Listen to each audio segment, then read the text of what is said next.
how the occult are linked in with Saturn. Okay, so first of all, let's start with the celebrities. All these celebrities are doing 666. Okay, covering the one eye, which also symbolizes the all-seeing eye, which is another occult symbol. But we're focusing on the 666, the 6 with the 3 fingers. Also, we have CERN with the 666 within their logo. Also Disney, okay, as you can see here, 666 within their logo. Pepsi, Coca-Cola, and even Cadbury's. Monster Energy with the 666 in Hebrew numerals. Unleash the beast. So what is 666 to do with Saturn? Because on Saturn, there is on their north pole of Saturn, there is a 6-sided hexagon. Okay, so Saturday is named after Saturn Day, the 6th planet. It is also the 6th day of the week and has a 6-sided polygon on its north pole, 666. Not only that, when you create a star out of the hexagon, you will create a 6-pointed star. Okay, with 6 triangles within the star and a 6-sided hexagon, which all adds up to 666. Okay, so this is why all these symbols contain 666. So why do they worship 666? Saturn. Because Saturn is the god of time and death. Okay, and order and lessons. Okay, Saturn is a very cold and dry being. That is the 6th planet from the sun. Okay, Saturn represents the winter, which symbolizes death. Okay, because all nature dies within winter because the sun's not there. So it represents darkness and death. It rules the zodiac sign of Capricorn. Okay, so in the celestial cycle, Saturn is always opposite the sun. So it's the opposite of the sun. So they're worshipping this energy which is death-like. Okay, this god which is death and does not bring life. Okay, also is the god of time. Okay, also in the Roman and in Greek it's called Kronos. Okay, which is just a translation for time. It's also known as the Father Time, aka the Grim Reaper. Okay, the Grim Reaper, keep that in mind, we'll come back to this. Here are some more logos with Saturn. Okay, NAG, Internet, Wi-Fi. Okay, all these occult logos all worship Saturn. They are a satanic occult. They worship this death god, this evil god. Okay, this is where the cube now comes in. Okay, because what colour is associated with Saturn? It's black, because it's the absence of light. It's opposite the sun. So black is the colour associated with Saturn. Each planet has its own colour associated with it. Okay, so when you make the cube, okay, as you can see here, the cube out of the polygon, it creates what? A black cube. Okay, and the Kabbalah, okay, Kabbalah means cube, Allah means the god, the cube god. These religions are secretly worshipping this cube god, the god of death, Saturn, Satan. It's the same entity behind it all. Okay, so also we have these black cubes in Australia, Denmark, all around the world, these black cubes, because this occult is worldwide. Saturn, Satan taking over this realm. Okay, also with this black cube, they walk around it like the rings of Saturn. Around the black cube of Saturn with the rings, they walk around in circles. What are circles? Cycles. What is a cycle? Time. The time god. This is why it has a ring around it, because it represents time, cycles. Okay, and this is another depiction of Saturn, always depicted with this Reaper staff. Okay, keep in mind this staff, just like we associated him, aka the Grim Reaper. The Grim Reaper also wears a black robe, representing Saturn with the same staff. Can you see it? This is where it comes in. Okay? The same thing, look, the same staff with the black robe. Black representing Saturn, the god of death. Okay, the Grim Reaper, Satan. Okay. Also, when you graduate from university, what do? You wear a cube on your head, a black cube with a black robe. This is Saturn worship. See, this is how Satan has tricked the world into worshipping him, not God, the sun, which represents God. So what is a corona? Because a corona is a crown, a circle, okay? A set of concentric circles of light seen around a luminous body. So Saturn. So this is why they used to worship Saturn by wearing crowns in ancient days, and we still do to this day. The king or queen has a crown, a corona.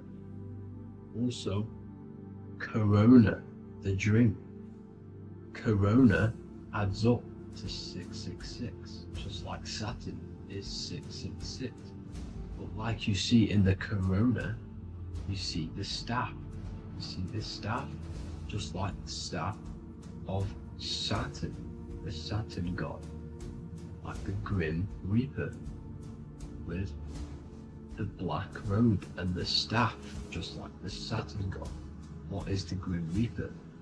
It's a killer. It represents death, just like Saturn, the god of death and time. So all these occults and secret societies all worship the 666 god, which is Saturn, Satan. All of our energy is being put into Saturn. Okay, and Saturn, Satan, is harnessing all of this energy. So gradually, this is what the mark of the beast is. Like it says in the Bible, the mark of the beast, or the name of the beast. Here is wisdom. Let him know that you have to understand and count the number of the beast, for it is 6. It is the number 6 of a man, and is 600, 666, 666. So this is what the mark of the beast is. They are going to eventually put green chips, just like Neuralink, which is what Elon Musk is pushing. Okay, so this chip is the mark of the beast, and it's going to be implanted to our hands or brains. Okay, and they will manipulate our consciousness, and it will manipulate our DNA, and it will directly connect us to AI, and AI is linked in with Satan, as the demons and the people who rule this world are in love with AI. They want to connect humans to AI, and this will control our consciousness completely and give all of our energy back to Satan, this deity that they worship. Just like when you get married, you wear a wedding ring, the rings of Saturn, over the finger, which represents the sun. So you're basically seeing Saturn over the sun. The sun is the son of God. It represents the sun, represents God. So you're putting Saturn over the sun. So thank you guys all for tuning in. I'm going to leave you guys here. Please leave a like, comment some topics that you want me to talk about, and please subscribe for more amazing content. God bless.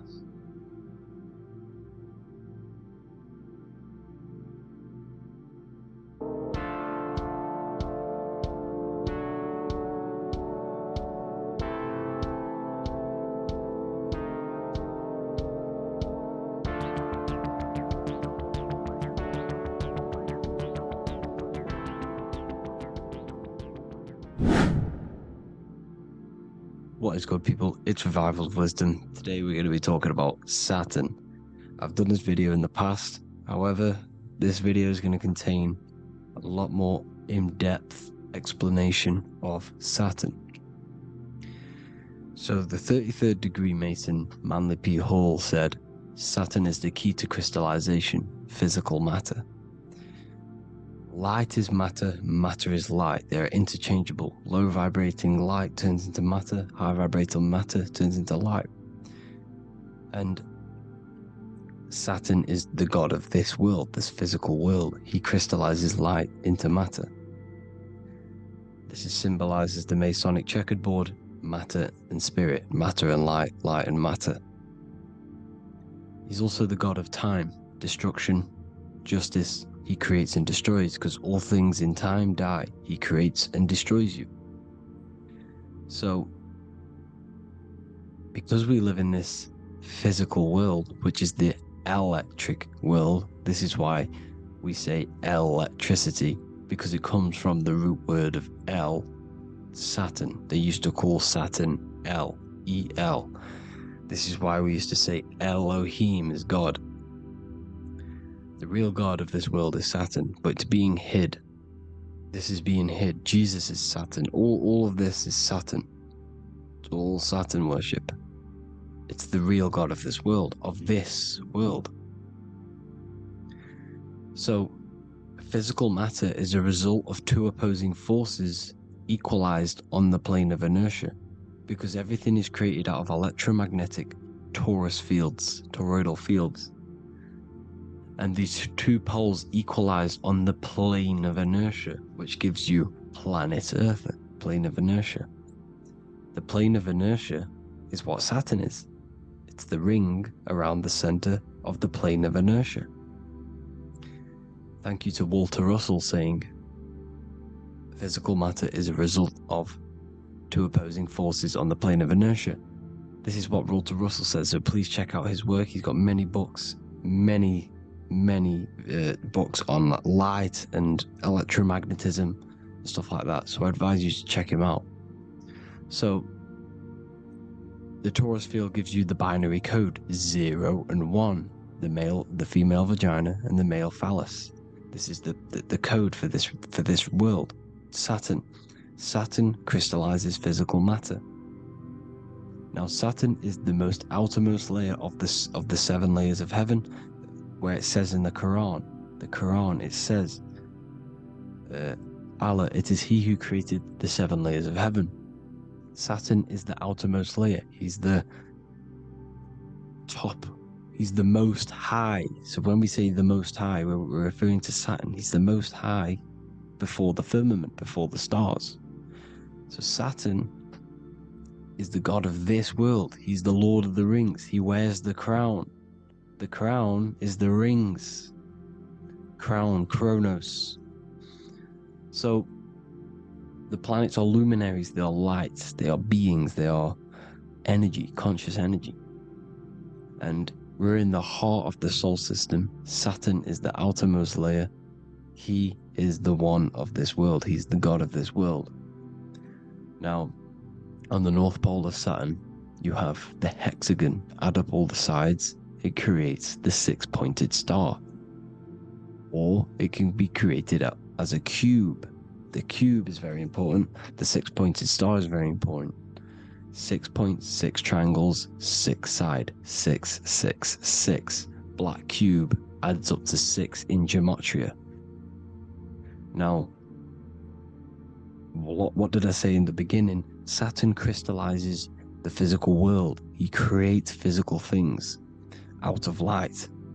You are a light being. This is why we say human. Hue means the light spectrum. Hue, man, we are light manifested into physical forms, human. And we are incarnated through Saturn. Satan, same thing. The number of the beast is 666, and the 666 comes from the 6.6 triangles, 6 sides of Saturn, 666. We are all known as carbon-based life forms. Carbon, the atomic structure of carbon, is 666, 6 protons, 6 electrons, 6 neutrons. We are materialized into our physical bodies through Saturn, through the number of the beast.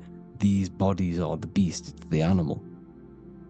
The divine, the Christ, is the consciousness within, because you are a physical, spiritual being combined into one, hexed into one, hexagram. This is a hexagram. You're hexed into physical matter, spirit and matter, light and dark, combined into one. Now you contain of the mark of the beast, the mark of your body. Your body's the beast.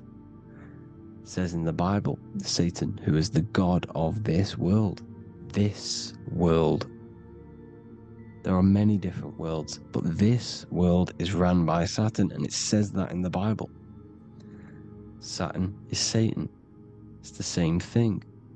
And look at the crown of thorns are wrapped around the heart. The soul is in the heart. The mind is in the brain.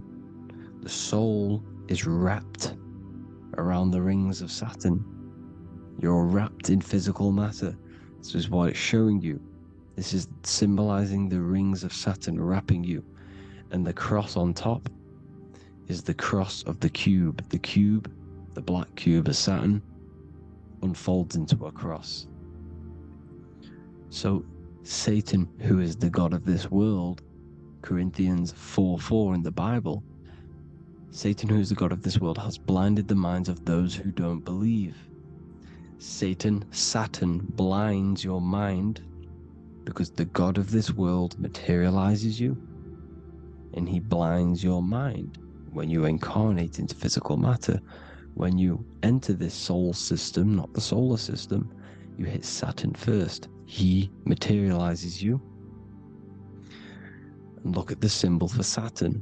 This is the symbol for Saturn. All of the planet symbols are created out of the Holy Trinity. The Earth, Moon, and Sun. Body, mind, and soul. The Sun is your soul, the Moon is your mind, the Earth is your body. Your body's made out of the 5 elements. The Sun is your soul because the Sun is life force. Gives life to everything. Your Sun is a soul. Your soul is the sun of your body. The Moon is the mind. The Moon is the moon of your body, the mind of your body. Intelligence.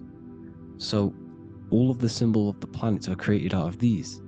The Saturn symbol is created out of the Earth cross, matter, and the Moon crescent, moon, mind, matter over mind.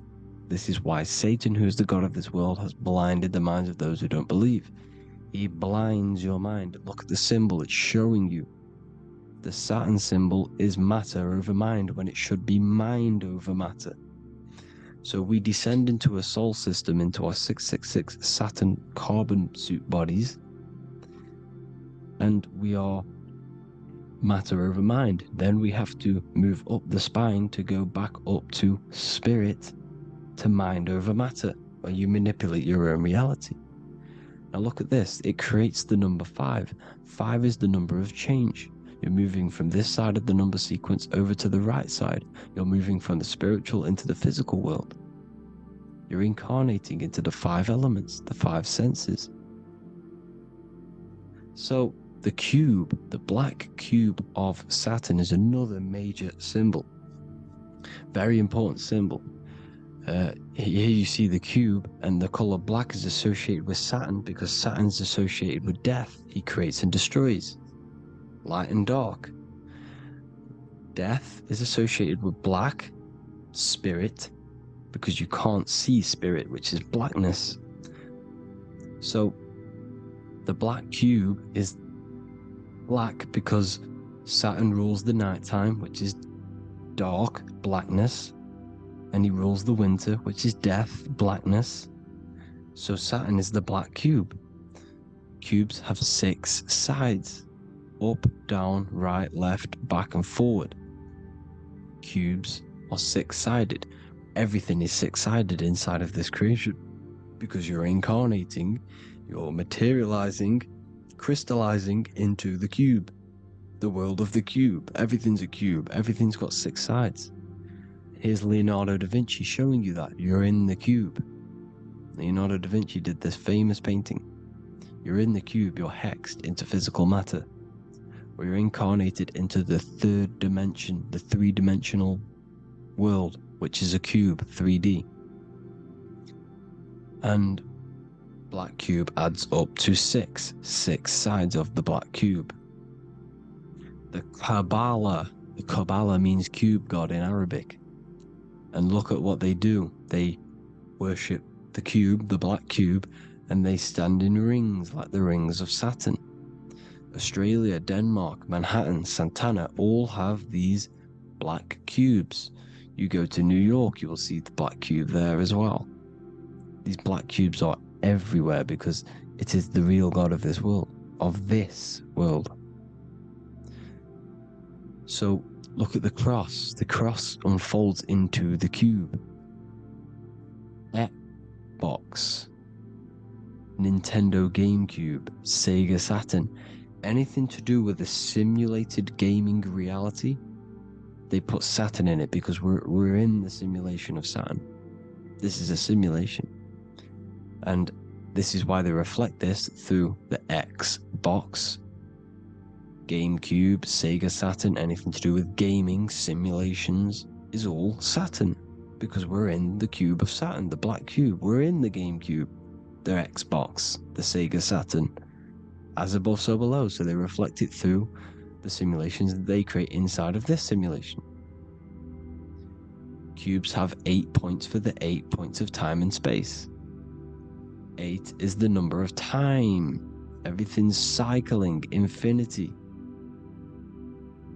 So, look at the cube. The cube is symbolized as in Judaism. The Judeans have the black cube. They wrap themselves in a black band and they cover their eyes into blackness. The black cube, for the black cube of Saturn, they use the star of Saturn, and they worship their god on Saturn Day because it's all Saturn worship.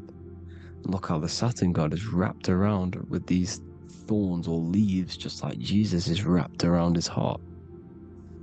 And Jesus on the cross is us on the cross. We are in the cross. We are in the cube.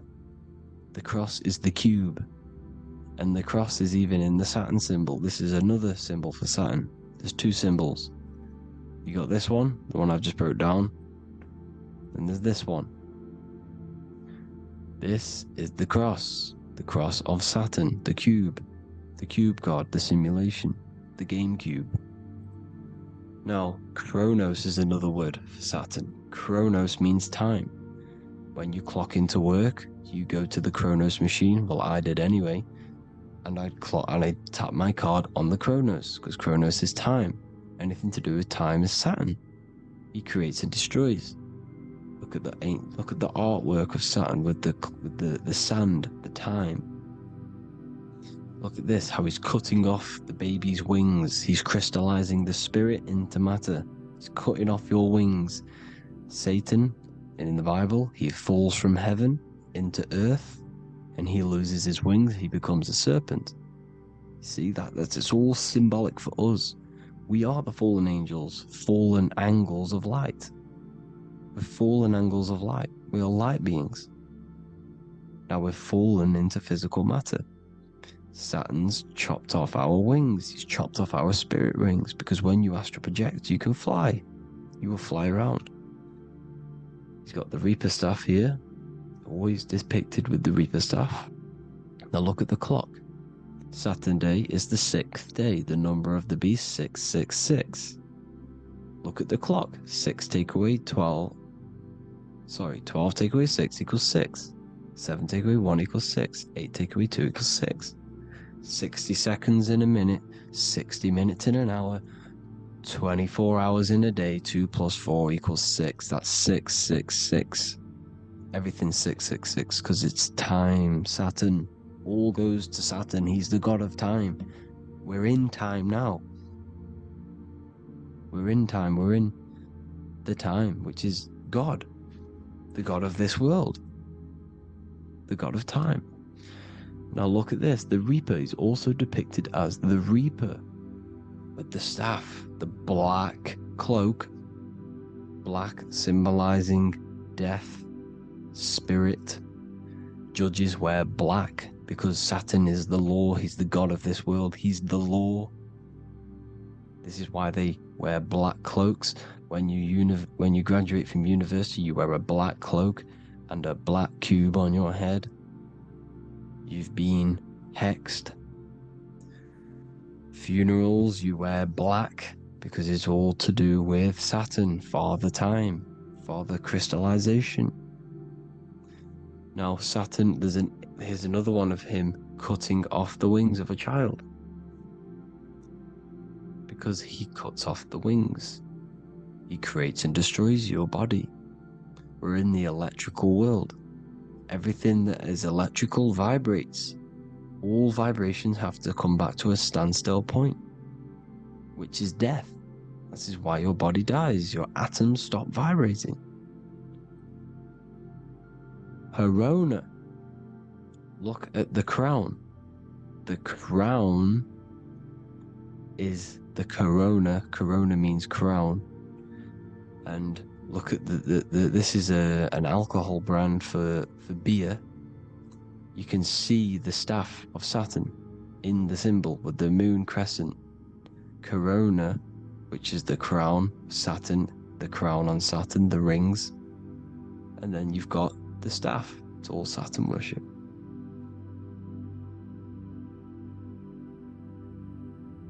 Is the black cubes of 9/11.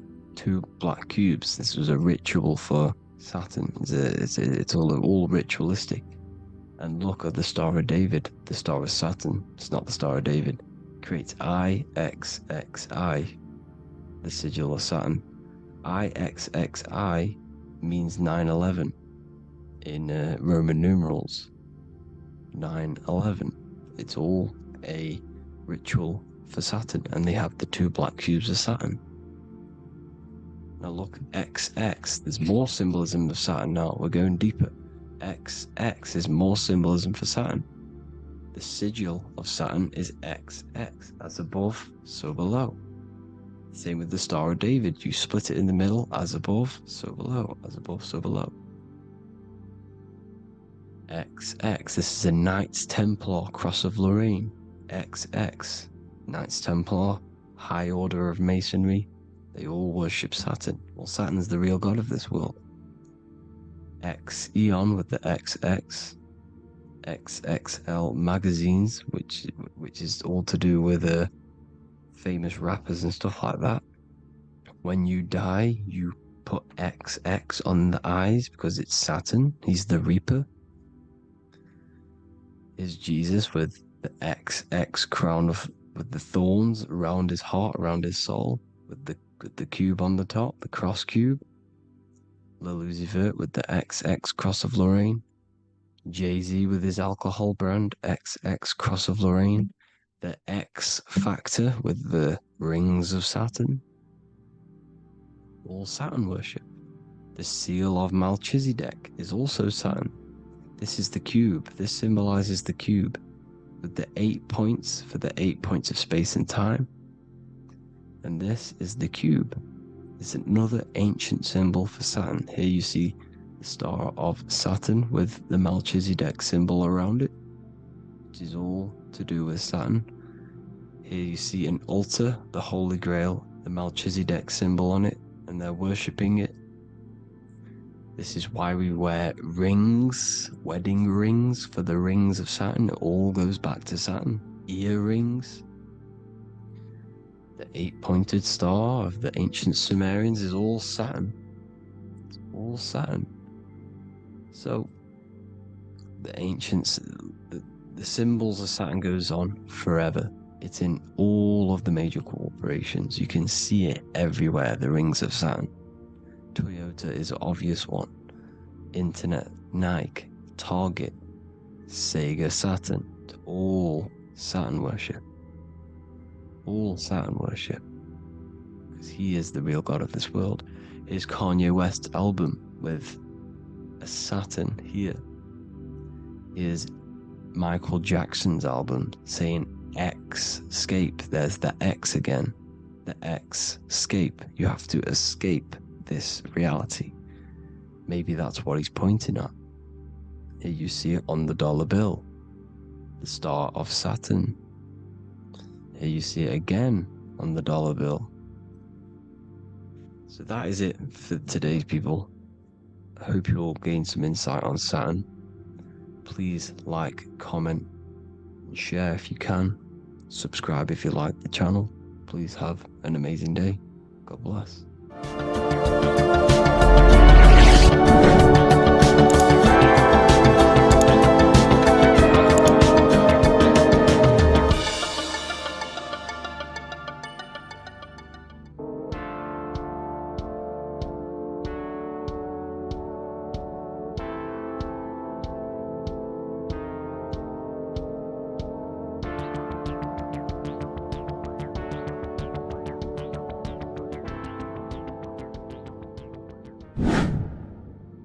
Welcome back, people, to another occult lecture by Revival of Wisdom. Today we're going to be talking about magic and how it's being used on us for the New World Order. Magic has the word mag within it, which is magnetism.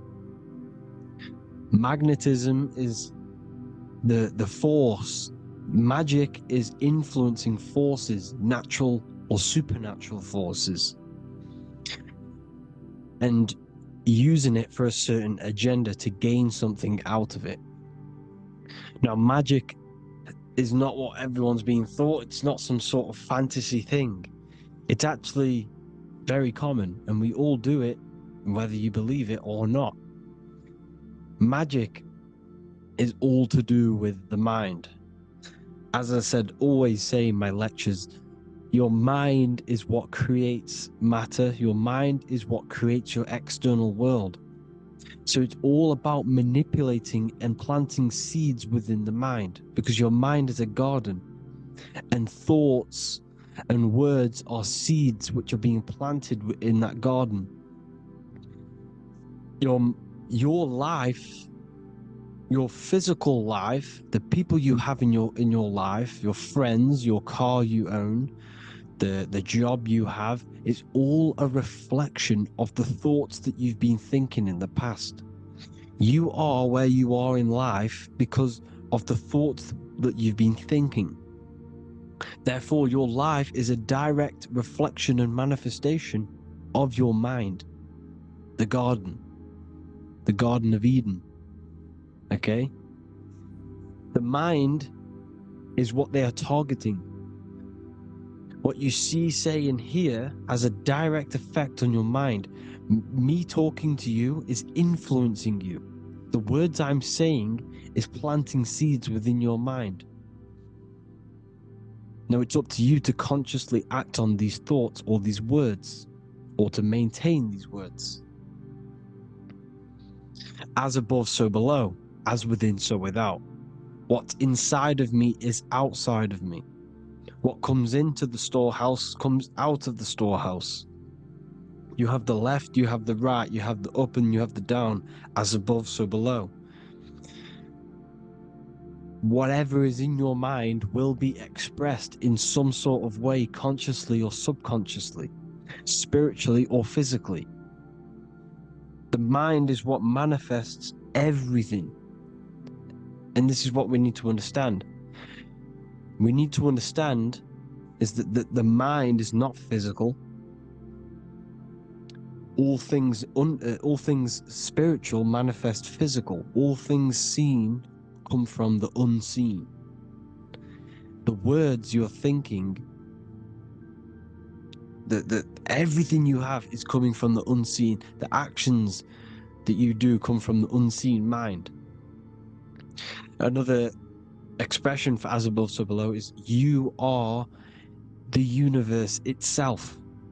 You are a universe, a mini universe. But just because you are mini does not mean you are the whole thing. If I take a little piece of infinite, let's say there's an infinite light source. Let's say I take a little chunk of that infinite light source.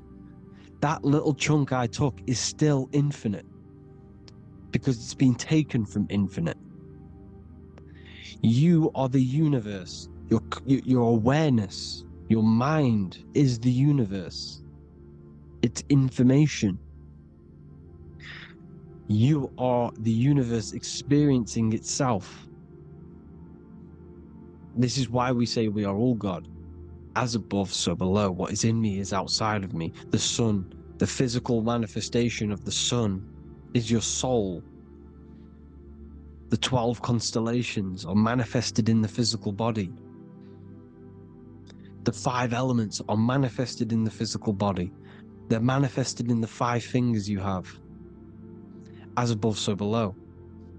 This is manifested, well, this is a symbolized in Freemasonry and secret societies as the 2 pillars. The mirroring reflection, the reflection of reality, the mirror. As above, so below. What happens in the mind, what happens in the astral, happens in the physical. This is Aleister Crowley.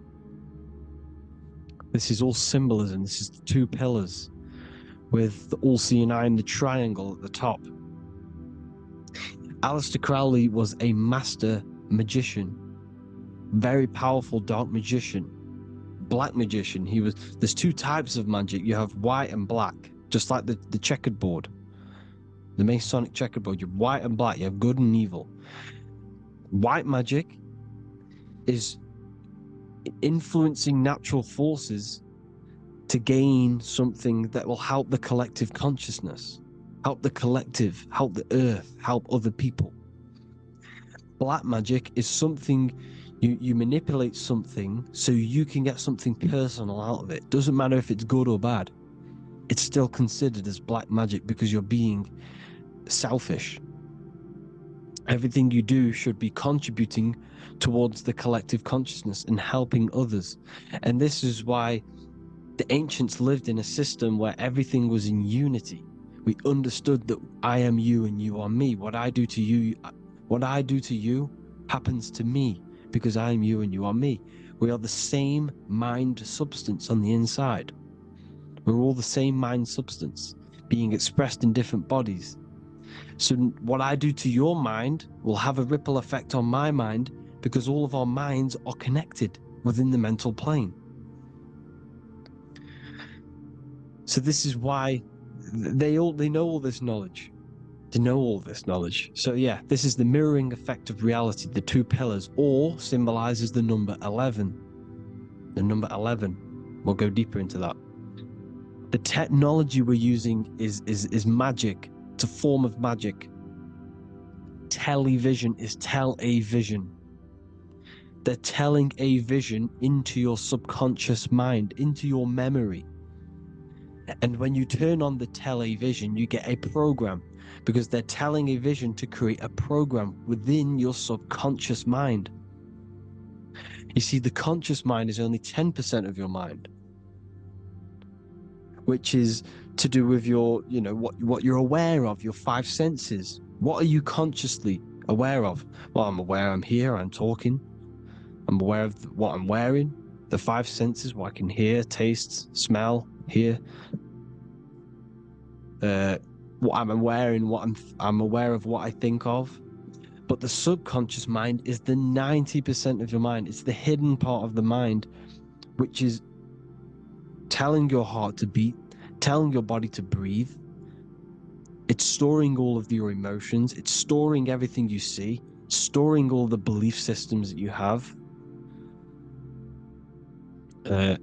It has everything. It stores all of the habits you have, the values. It stores everyone's name that you know. All the words that I'm speaking right now is all coming out of the subconscious. Everything is subconscious. And it literally manipulates 90% of your daily basis behavior. Most people don't know this. What you did yesterday is what you will do today because of these beliefs and mental programs within the subconscious, stored within the subconscious. So the subconscious is what they're aiming at. They're trying to create programs within the subconscious because the subconscious manifests 90% of your thought patterns, 90% of your actions and words. They know all this stuff. So the subconscious mind is the most powerful part of the mind. Another way the subconscious manifests and influences your life is, let's say you were in a car crash years and years ago, 10 years ago. Let's say you're in this car crash, right? And you really hurt yourself. the emotion you felt in that time when you were injured in that car crash had a great impression on your subconscious mind. You see, the stronger you feel something emotionally, the stronger impact it has on the subconscious. You can remember and recall that moment, and very vividly, because of the impact it had on the subconscious. For example, you become that terrified of cars that it manifests into your life today, that you are wary to go in certain cars. You don't want to go into cars at all, maybe, because of that moment that stored within the subconscious. And it will manifest into anxiety. It will manifest into not going into cars. It will manifest into depression, maybe. These things, these emotional, very emotional, traumatic events have a great impression on our subconscious, and they control your life. This is why you need to meditate and let go deep within yourself and let go of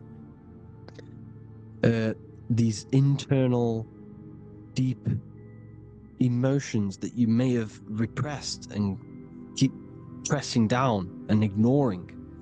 But you need to address it and let go of these subconscious impressions you have, which are controlling your life, like anxiety, depression. All of these things are stemming from things that are stored within your subconscious years and years ago, more than likely.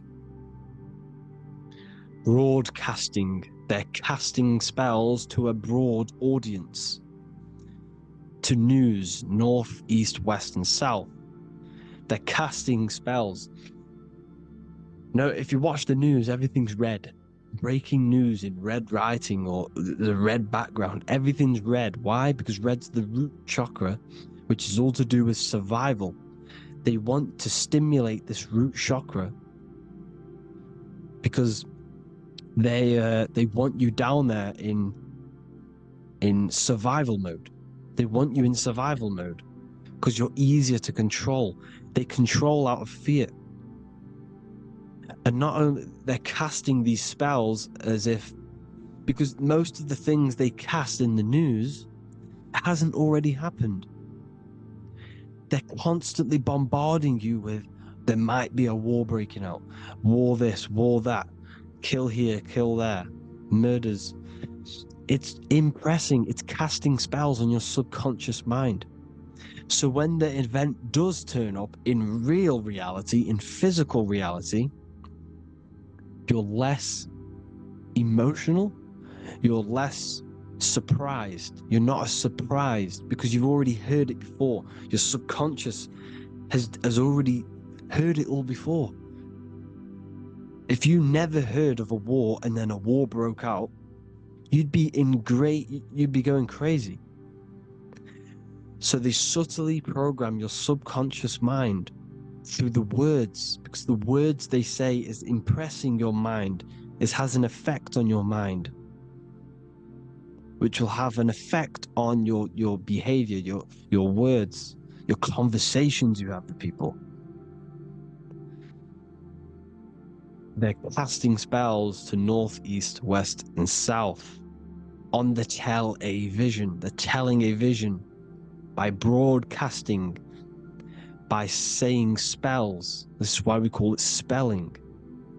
Even the word, listen, the words we say cast spells. Bless. Oh, bless you. That's be less. The subconscious mind only picks up literal things.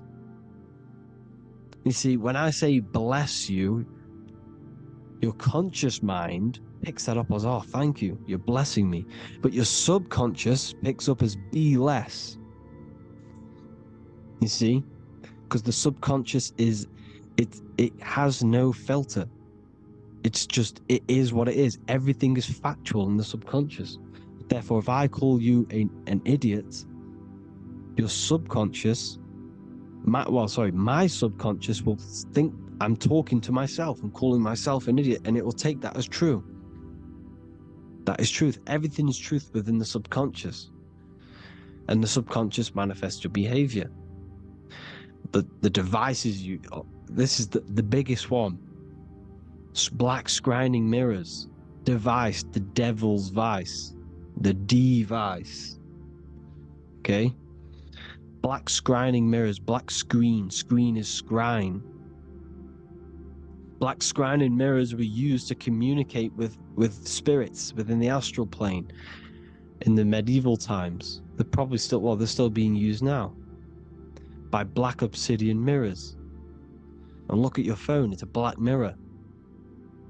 And there's some sort of, I'm not saying this is facts, but personally I believe these are portals for spirits and ethereal entities to come into your life, to come into your surroundings. So this is the next big thing: the TVs, your iPhone, your iPod, all black mirrors. And mirrors are very, very powerful. Even just a normal mirror. Mirrors have an effect. Whatever you say into a mirror, what you say is energy. And when you say something into a mirror, you're saying it into yourself. It's an infinite cycle of words of energy, because it's being reflected infinite times. When you say something into a mirror, it has a massive effect. You're saying it directly into your eyes, into your mind. So what you say in a mirror should be said with precaution. Never say anything negative into a mirror, because mirrors are very, very powerful ways for you to reprogram your subconscious mind for the good. You can say very positive things into mirrors and it will reprogram your subconscious mind. Okay? Manifesting is all magic. It's all magic. Everything is magic. But consciously doing it is what they're doing. They hid this knowledge. Your phone is magic. It manipulates your mind. The iPhone. Okay? See, magic isn't all of this with wands and see, Harry Potter, okay, that was created to give you this perception of a mystical and amazing form of magic with magic wands and all sorts of stuff like that. Yes, that stuff was true when the collective conscious minds were on a higher level and our belief systems believed in these things, because the universal mind, all of our minds contribute to reality. If the masses don't believe in magic, if the masses don't believe in a certain thing, it's going to have an effect on physical reality. So when the collective minds are higher and have more open minds, things like Harry Potter can come true. See, it's all in the mind. The iPhone, the eye is the symbol for the mind, the invisible intelligence. The triangle is the ethereal plane. Okay? So the eye in the triangle is the eye that sees into beyond the ethereal planes. The square is the physical plane. So the iPhone, your phone, is a black box, just like the Saturn black cube. It's a black mirror. It's taking photos of you every 2 seconds. And it's your mind. Your mind is in that phone. Everything you like, everything you text, everything you type in Google, everything you say to someone, every conversation is all recorded on the phone. Therefore, it is a direct reflection of your mind. Your mind is imprinted into your phone, because your mind, everything you think in your mind, you're manifesting into typing, saying, taking pictures into the phone, and it's collecting it and storing it. And what they're doing, and this is for all forms of magic, it's manipulating the mind. It's all manipulating the mind. Reels, Instagram, TikTok, this is all dopamine. It's all controlling the mind. Every like you get, every follow you get, every share that you get is dopamine within your brain. They're literally targeting your brain and mind. It's all manipulating, because what they're pushing through the phones, through the media, through the news, through the televisions is visions and programs. You are the one manifesting the New World Order. They're not manifesting the New World Order. They're giving you the information so you can manifest the New World Order. Everything they say is contributing to your mind. For example, digital money and all the information they put out for you to see is contributing to your enslavement. Your mind is manifesting the New World Order. They know this. They don't manifest it. There's billions of us. We could easily run over them physically. But on a mental level, these people have the knowledge and they hide it from us, and they let us manifest reality because we are the collective. They give us the information which manifests their agenda. It's all magic through the phones, the media, the television. So your phone is a manifestation of your mind. It's a record of your mind. Hollywood, holly tree, holy tree. They used to make wands out of holy trees, because it was the most holiest wood, the best for casting and transmitting energy. So they used holly trees to cast spells. That's what Hollywood is. And in Hollywood, they have the red tear, the blood drop next to the Hollywood sign, because it's all satanic. They're all black magicians. They use Hollywood to cast the spells through the music, through the films.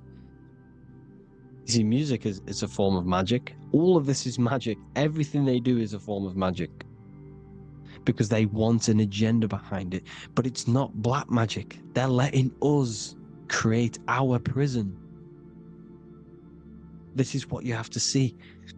Yes, they're evil, but they're not doing anything evil, or else they would face the karma.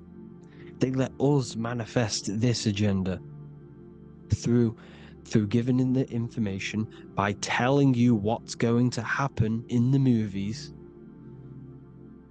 Everything that happens in a movie, it's all there on purpose to program your subconscious, to plant a seed within your garden, your subconscious, your mind. Because when the mind has already seen something, when it comes up and turns up in physical reality, you will be less shocked and you won't rebel. So they lure you slowly. They make you aware of these things over time.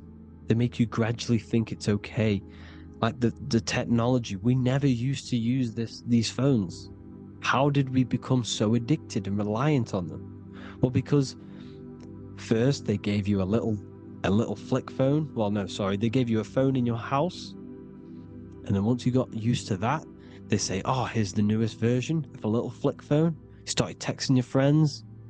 Everyone was loving it in high school. They could now meet up without saying, "Let's meet on the weekend at this point at this time," like your parents probably did.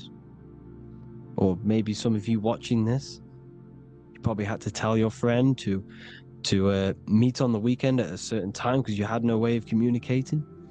So everyone got these phones and got addicted to them. Then they slowly got addicted to the new iPod with the touch screen. Now they invented touch screen. Then everyone got addicted to touch screens. Then because all of this is producing dopamine in the brain, which creates you to become mentally addicted to things, and physically addicted, chemically addicted, because dopamine's a chemical.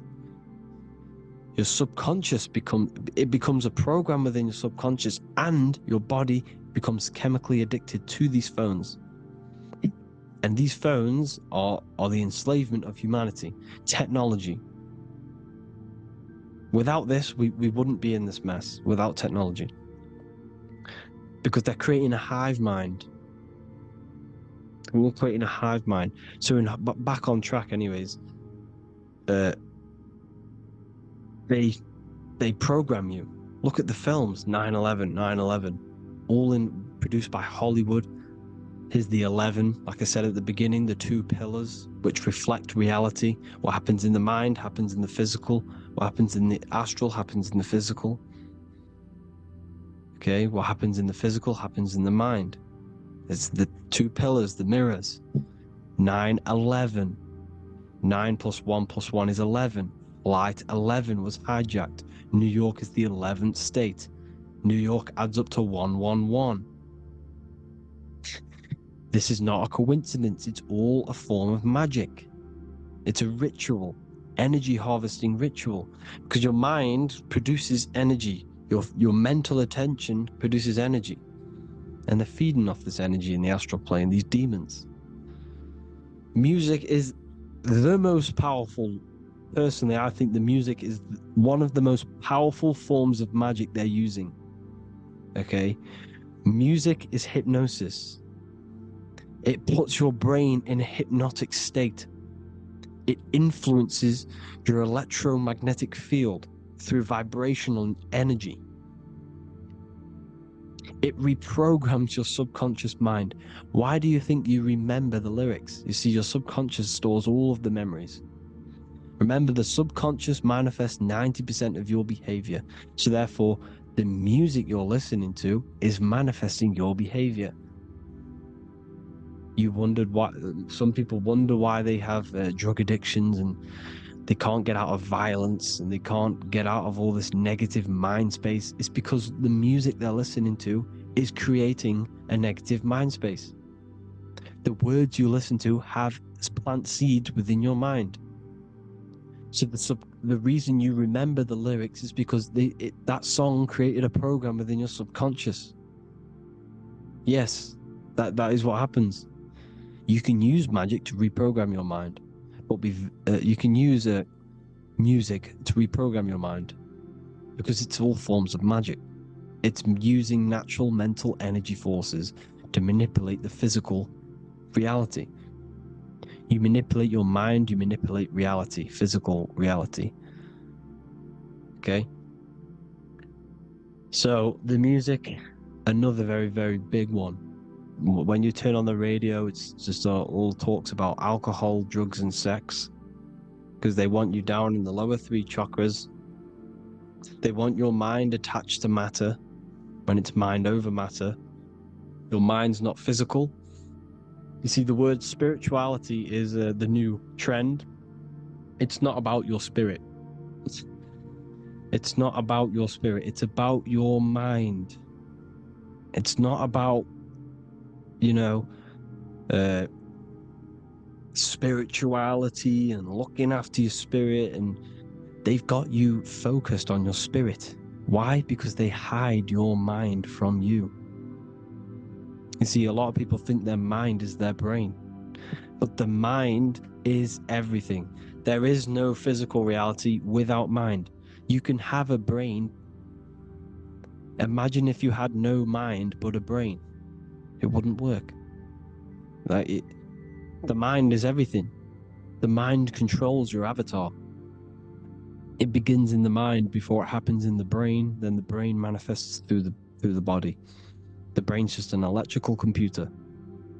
So that, they've got people scared, or do I have a soul or not, and all this stuff.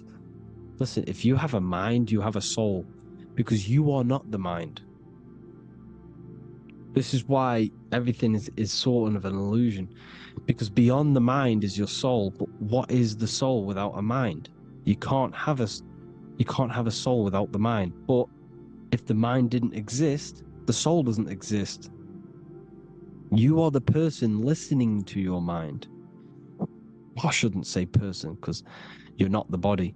You're the entity behind the mind. But if you didn't have that mind, you couldn't understand what you even were. You would just be an observer who couldn't think. So yes, we all have a soul. If you have a mind, you have a soul. Everything is mind. Everything has mind. Mind creates everything. God is mind. And they're manipulating your mind through TV, your phone, every little thing. The school, it's all about the mind, people. Control your mind, you control your reality. Just the last thing, here you go. Aleister Crowley, the Dark Magician, Kanye West doing the exact same thing because they're implementing magic in the music. Here's the Beatles with Aleister Crowley in the background. Bet you never noticed that. Aleister Crowley was influencing music and placing magic within the music to influence the subconscious. This is what Baal worship was. This is why they killed children. They sacrificed these children. Why?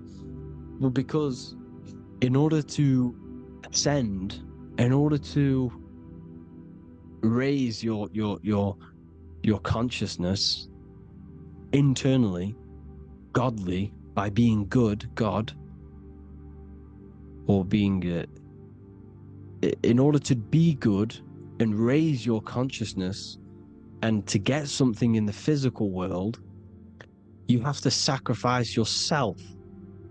And what do I mean by that?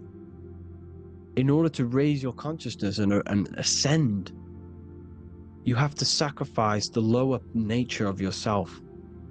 You know, you've got to abstain from having sex to retain your sexual energy, to transmute it. Or staying away from negative, poisonous foods like meat. So, staying away from blood. We shouldn't be consuming other animals' blood. We should be keeping our blood pure. We are humans. We shouldn't consume chicken blood, chicken germs. We are the most divine creatures on this creation. We are the most intellectual creatures in this creation. Therefore, we should keep our temples pure. We are not animals. If you want to associate yourself with an animal, go out in the wild, go and find a wild boar, and go and try rip its guts out with your bare teeth, because you can't do it. You're not a carnivore. Okay? So in order to ascend, you have to kill and sacrifice your lower part of yourself to ascend up to your spirit self, your mind self, the highest version. And the elites don't want to do this. So they sacrifice other things like babies to kill them, to exchange their life over to the astral plane, so these demigods in the astral plane can give them something in return in the physical. They don't want to sacrifice their lower self, so they sacrifice other things for exchange, for physical pleasure. But the godly person sacrifices their lower self for their higher self to do good and ascend. So this is what all the Baal worship is, people, and this is why they're doing it. Hope you all had an amazing lecture. If you haven't already, go and get the Book of Wisdom for more information. You know, I don't go into dark stuff in this book, because all I do is enlighten people in this book. You can get it in Spanish, English, German, Italian, and French. Worldwide shipping. You can get the PDF or paperback. Or there is also a new one called the Human Health Guide 2.0. It gives you a list of all the foods, grains, oils, nuts, you know, everything that's alkaline and positive for the body and not man-made and hybrid. It tells you all the products to stay away from, how to fast, how to improve vision, how to improve everything, literally. So the Human Health Guide has been released. If you want that, I'll put all the links in the bottom in the description. Hope you all enjoyed the lecture, people. God bless you all.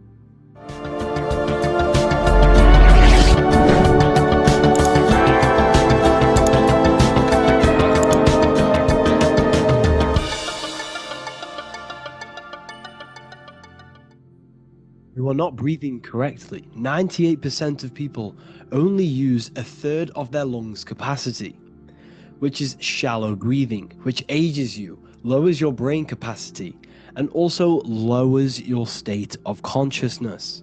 So it's essential that you breathe consciously on a day-to-day basis, because this is what truly elevates your consciousness. I am going to give you the key for you to raise your consciousness just through breathing alone. It's such a simple thing, but yet the most effective way for raising your state of consciousness and becoming more spiritually and mentally advanced. So tune in for this video and I'm going to show you exactly how to do it and the symbolism behind breathing. Air is more than just air. It carries electromagnetic energy. So now I'm going to give you the science behind this spiritual truth. This invisible force is what sustains all physical life, providing the life force energy essential for existence. Electromagnetism.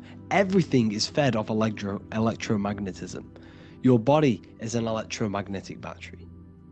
Now, we can prove that air carries electromagnetism just by doing a simple test, a simple scientific experiment, by getting liquid oxygen and pouring it between a north and south magnetic pole, two polar opposite magnets.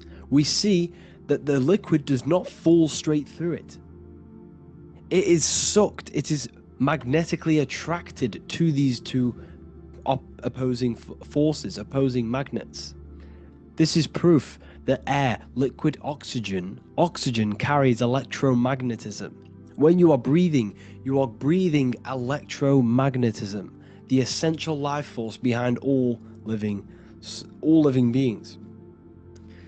This is known as energy or prana, chi, ether or spirit. This is all the same thing. Air is not just empty space, it is energy. It is prana, it is life force, it is spirit, it is ether, chi, prana.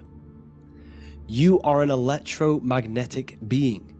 Your consciousness is in direct correlation with your electromagnetic aura or biofield around your body. Your state of consciousness is mirrored within this field around your body. Now your breath, when you breathe in, you're breathing electromagnetism or life force. Breath is the vital link between the physical and the spiritual, bridging the body with the soul. Through breath, we connect with both tangible world and deeper, the unseen realms of energy and consciousness. Breathing deeply and properly elevates our consciousness, enhancing the brain's functions, heightening the sensitivity of our five senses. It also brings a profound calmness to the mind, creating a state of clarity and inner peace. Like I said earlier, breathing properly is the fastest way to elevate your consciousness. It is the fastest way because breathing, when you stop breathing, what happens? You lose physical consciousness. Your body will shut down if you do not breathe in this vital electromagnetic energy in the oxygen. If your body does not get this for 5 minutes or however you can last without breathing, this makes you lose physical consciousness. Your body will not survive without this essential life force energy. Therefore, air is one of the most overlooked things. This is why we see the symbolism of Buddha having a big belly. Why does he have a big belly? Because it's symbolizing breath work, proper spiritual breath work, the certain teachings of breath work, of when you breathe in through the nose, you have to breathe in through the nose. You don't want to breathe in through the mouth because the nose acts as a filter which catches dust particles and filters out the air before it enters the lungs. The mouth does not do that. The nose is for breathing inward. We breathe in through the nose, and when we breathe in, we breathe into our belly, not our lungs. When we breathe into our belly and our belly expands outwards, we are then moving this energy down from the nose down the spinal column. And when we breathe back out, the belly goes in, which is raising the energy up the spinal column, back out through the mouth. This is the true way of breathing, because when we breathe, we are moving energy. We are moving electromagnetic energy. When we breathe in through the nose, the energy travels down the spinal column, and when we breathe out, we are raising this energy back up the spine, some of it going out the mouth, and some of it reaching the brain, activating dormant brain cells in the brain. But when we breathe, we need to make sure we are using 100% of our lungs' capacity, because the lungs is what transforms this special energy into consciousness, physical consciousness. So this is why Buddha has a big belly. It's not because he was fat. It's not because he was overweight. It's symbolism. It's symbolism of breath work. So try this.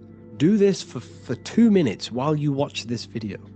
Breathe in through the mouth as hard as you can until you no longer can fill any more air into your lungs and belly. Breathe it into your belly, not your lungs. And breathe out through the mouth. Do this for 5 minutes or 2 minutes, however long. I promise you, breath affects your consciousness. You will notice the difference. If you do it quicker, the quicker it'll affect your consciousness, and you might go lightheaded. But that lightheaded is you activating your spirit, your energy body.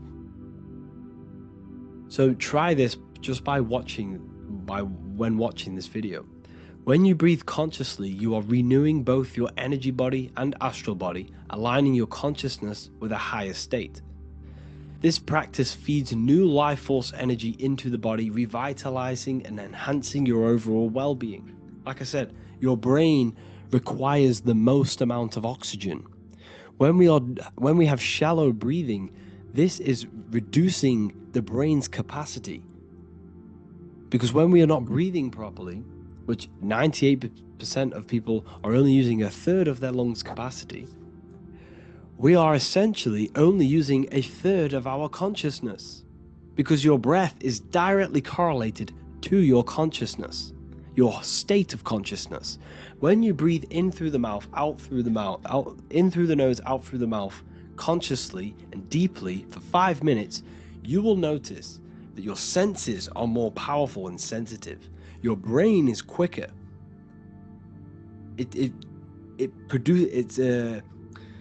What's the word? It processes information quicker. You become quicker. You become a superhuman, and you feel more spiritual because it activates your spirit, your astral and energy body. So when we meditate, it's definitely important to breathe in through the nose and out through the mouth as deeply as possible to align with a higher state of consciousness. And this is the easiest way to separate your consciousness from the body. When you breathe in deeply for long periods of time, while meditating, while taking no thought, when no thought is present and you gain a rhythm of deep breathing, this is the gateway. This is the gateway to opening your consciousness. Because when you stop thinking, other aspects of your consciousness can open up. All of our lives we've been thinking, which has blocked off the higher states of consciousness. So breathing is very, very important. It affects our overall well-being. And this is Yahweh, the in and the out of breathing. When we breathe in, this is Yah. You can hear it. It sounds like Yah. And when we breathe out, that is Way. This is the name of God, apparently. But God is within you. You can connect with God. You can connect with source consciousness within you by breathing, by raising your state of consciousness through breathing and meditation. This is why the Bible tells you the Spirit of God has made me, and the breath of the Almighty gives me life. You are consciousness. You are God. You're an extension of God's consciousness. Job 27:3. As long as my breath is in me and the Spirit of God is in my nostrils. The Spirit of God is through breath. John 20:22. And when he said this, he breathed on them and said to them, receive the Holy Spirit. The word spirit means breath. In Greek, Hebrew, Latin, it all means breath or wind or air. The Holy Spirit is a certain way of breathing, a breathing technique that elevates your consciousness, that syncs you up to a holy consciousness, an elevated state. That is the Holy Spirit. That's why it tells you in the Bible, when he said this, he breathed onto them. He breathed onto them and said, receive the Holy Spirit. You must breathe to receive the Holy Spirit. When you breathe, you are renewing the body's energy. You're taking in new life force, which is regenerating your cells, regenerating your brain, nervous system, and also connecting with consciousness, pure consciousness. This is not something that we should be doing during meditation. Yes, it is. We should be doing it during meditation, but this is something that we need to apply all of the time. This is the fastest way you can raise your consciousness. I just want to say, all of this knowledge is inside of the Book of Wisdom, Volume 2. Make sure to give a like and a comment on this video to help the algorithm. And let me know what you think about the last book or this book if you have read them, to let the new people know what they're looking at with this book. This is truly life-changing, the Volume 2 and Volume 1 is truly life-changing. You can get them in a bundle also. Learn hidden knowledge inside of the Ethereal University. This is where truth seekers belong. I'm not here to try sell you this, but this is the place for truth seekers. And if you are serious about your spiritual journey and serious about gaining knowledge, which gives you the advantage of a life, join Ethereal University. This will definitely help you. Thank you for watching this video. Please leave a like and comment. Make sure to give me any suggestions on videos you want me to make in the future. Thank you all. You don't just have a physical body. You have a physical, mental, spiritual, and emotional body. Each one of these aspects are a body of its own. Body does not just refer to a physical substance. You have a mental body for thinking, an emotional body for your emotions, a spiritual body for your energy in your astral form, and a physical body to encapsulate all of these. Each 4 of these aspects are essential for the human experience and essential to balance. Now, today we're going to be syncing the 4 aspects of your consciousness with the 4 seasons and the 4 elements and how this ties into the Bible. So we have 4 physical elements. We have 5 elements in total, spirit being the most important, but spirit is pure invisible.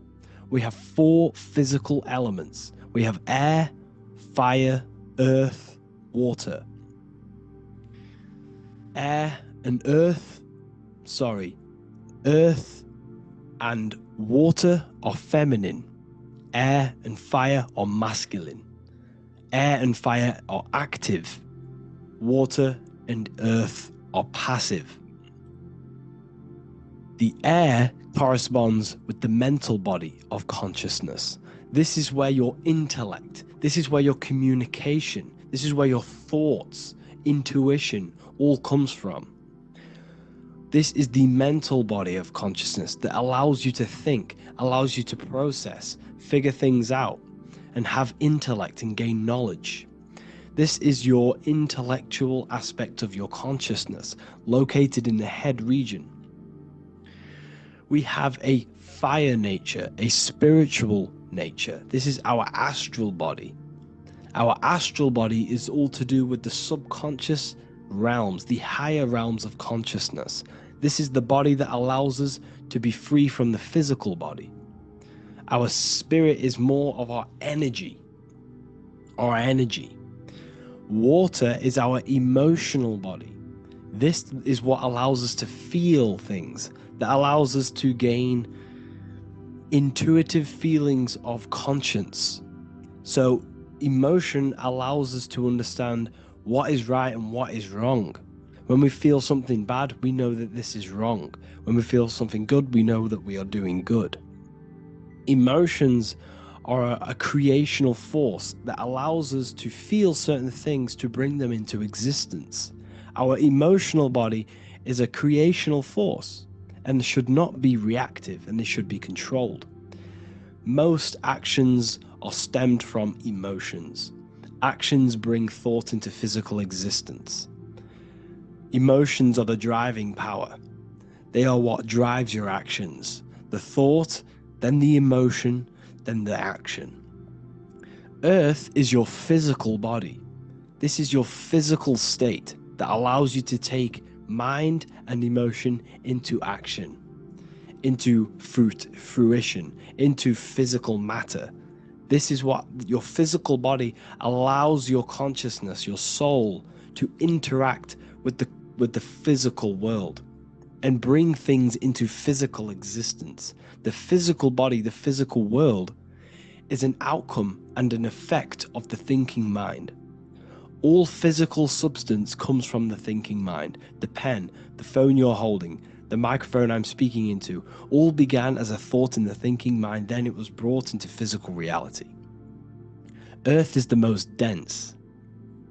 So it goes in this order: body, emotions, spirit, mind. The higher you go up, the more lucid and fluidic it becomes. The lower you go down, the more dense and dull it becomes. Air is the mind, fire is the spirit, water is the emotion, earth is the physical body.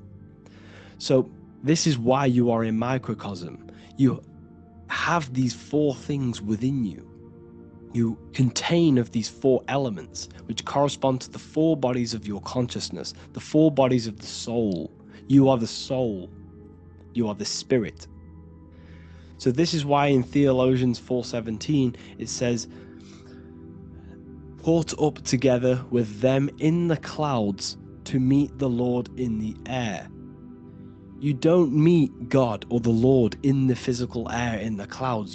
This is clearly a parable. A human being cannot go up to the clouds and meet a mystical man in the clouds. This is obviously a parable, a metaphor. The air is your mind.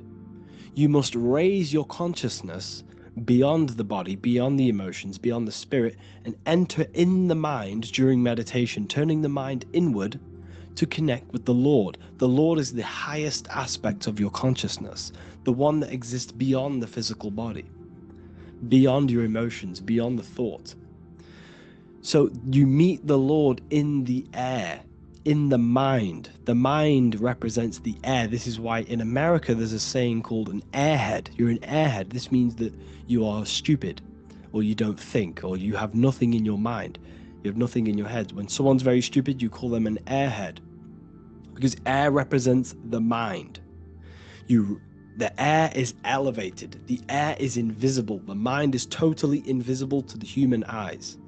It is a metaphysical substance. In fact, it's not a substance at all. It's so fluidic. It's everywhere. The mind can be everywhere at all times. It can be anything. Nothing is impossible within the mind. Now, this is synced with the four seasons. The four seasons represent the four aspects of human consciousness, the four bodies of your consciousness, the four bodies of your soul. The sun is your soul, okay? And the sun travels around four seasons. Summer, when the sun is the most hottest point.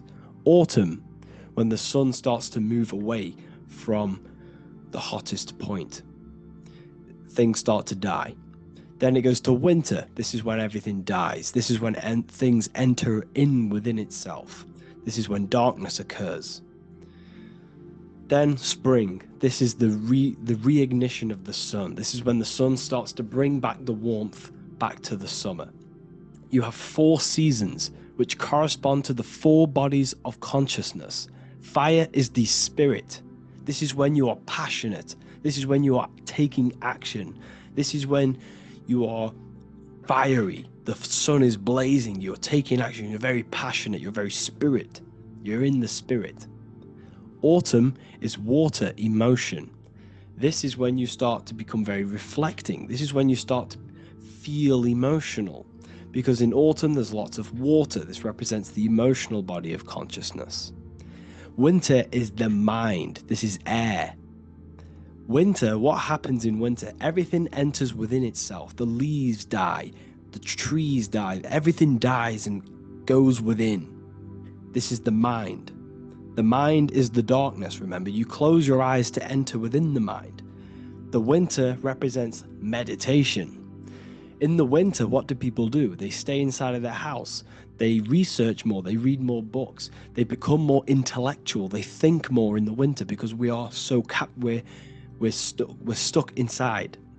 So we're more reflective. We're thinking more. We're more communicative. We're more intellectual. In the spring, this represents the earth, the body. This is when we start to come out of the mind and we awaken to the body, and things start to grow again. The plants start to grow. The earth is growing again and reborn again. This is the body. This is when you become more active in the spring.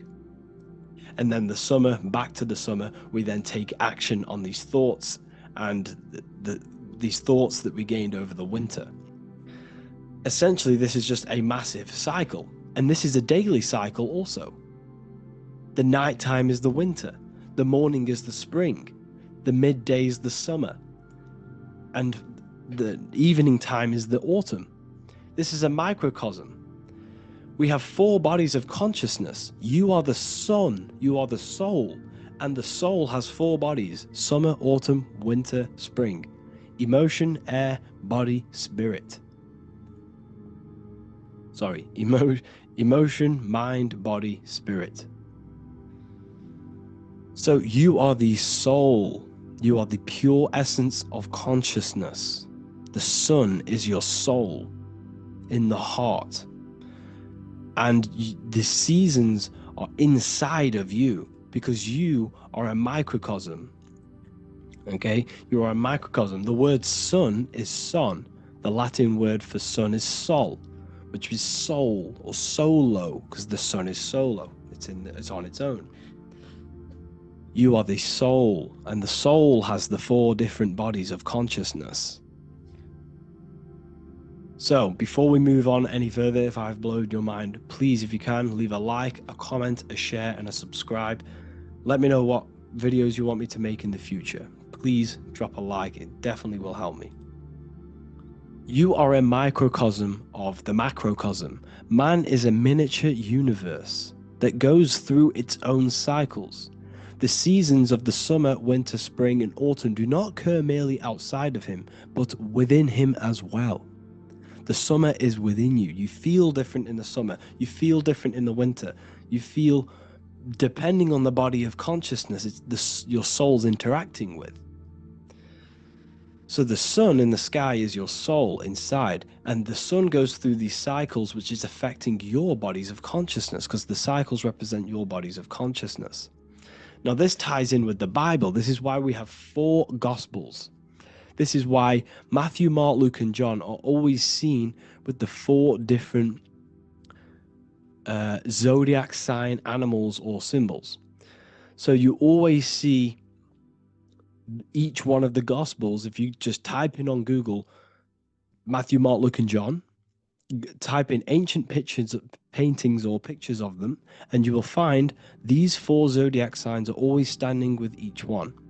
Taurus, the bull; Leo, the lion; Scorpio, the eagle. An old symbol for Scorpio was the eagle, and a man for Aquarius. Here you see very, very ancient paintings and artwork. Here we see Matthew, the man, Aquarius. Here we see John, the Scorpio. Same here. We also see it on the tarot cards, on the world card. We see the 4 fixed zodiac signs. Here we see it as well. These are called the 4 fixed zodiac signs. Now, when we look at the zodiac, we're no longer looking at the sky, because what you must understand is as above, so below. What is above you is inside of you. What is above is what is below. What is outside of you is within you. The zodiac is inside of you. The zodiac revolves around the sun. The sun is your soul. These are different energies of your soul. Like I said earlier, the 4 seasons are the 4 bodies of your consciousness. And in each body of consciousness, you have these different energetic energies that you can work with. Okay, so this is the true astrology.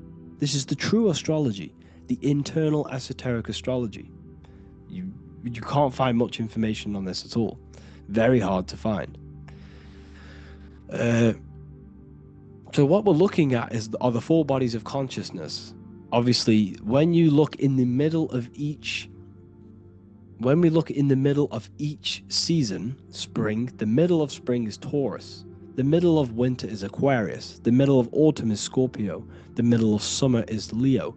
These four signs are known as the four fixed signs. Okay, Scorpio is fixed. It's the middle of autumn. Scorpio is a water sign, emotion. Aquarius is the air sign, the mind. Taurus is an earth sign, the body. Leo is a fire sign, the spirit. This is why we see Matthew, Mark, Luke, and John with the four fixed signs of the zodiac, which represent the four bodies of consciousness. Leo, the spirit, fire. Luke, Taurus, earth, body. Matthew, Aquarius, air, mind. John, Scorpio, water, emotion. Each gospel is depicting Jesus and showing Jesus in each gospel. Each one of these gospels is showing and depicting Jesus according to the different body of consciousness. In John, this is when Jesus starts to turn water into wine. Water is emotion, wine is transmuted emotion. This is when he does miracles with his emotions, water into wine. Aquarius, which is Matthew, air, the mind. Inside of the Gospel of Matthew, this depicts Jesus as an intellectual person, a person who's communicating and using his mind, his mental body a lot inside of the Gospel of Matthew. Go and read it, and you will see this. Luke, Taurus, earth, the body. Luke shows and depicts Jesus according to the body of consciousness, the physical body. He shows Jesus as a human, being a human being, helping people physically and helping people's physical needs, like giving away food and doing all sorts of good things for other people. Leo, Mark, inside of the Gospel of Mark, this shows Jesus as a spiritual teacher, a passionate person who is taking action. Each gospel is showing Jesus according to the different body of consciousness, and Jesus represents you, the Son. That's why it's called the Son of God, the light of the world. Jesus represents your soul, and your soul has these four gospels, the four bodies of consciousness, the four fixed signs, the four elements and the four seasons. These things all correspond to your consciousness. So this is Leonardo da Vinci showing you the exact same thing. Jesus is the I am, the Son, the soul, in the middle, on his own. Luke, spring, earth, body. There are three people in each group. There are four groups and there are three people in each group. 1, 2, 3. 1, 2, 3, 1, 2, 3, 1, 2, 3. Fall, winter, summer, spring. These are according to the four bodies of consciousness. Here we see Aries, which rules the head region. He's on the head of the table.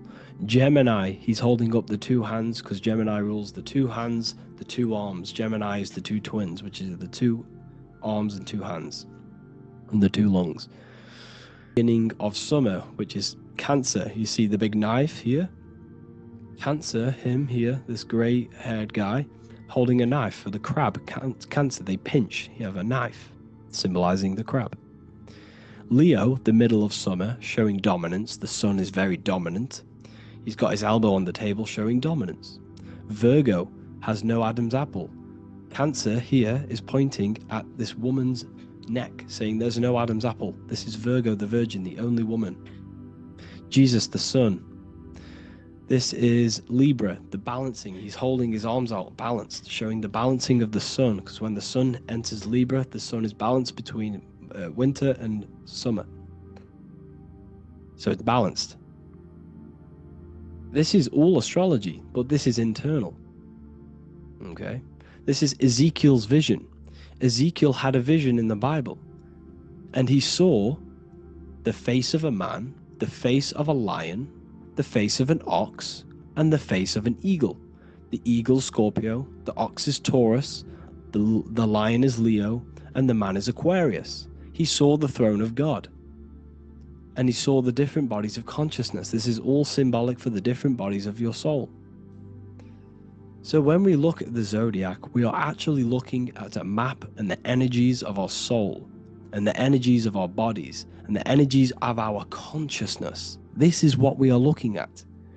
Each zodiac is an aspect of our consciousness and an energy that we can work with and that we must purify. Balance and purification is essential. Imagine playing a brand new video game. Let's say a brand new video game came out and you had to play it.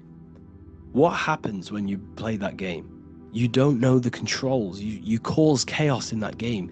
You can't really run properly. You can't do anything properly. You're getting destroyed by other people who are playing that game.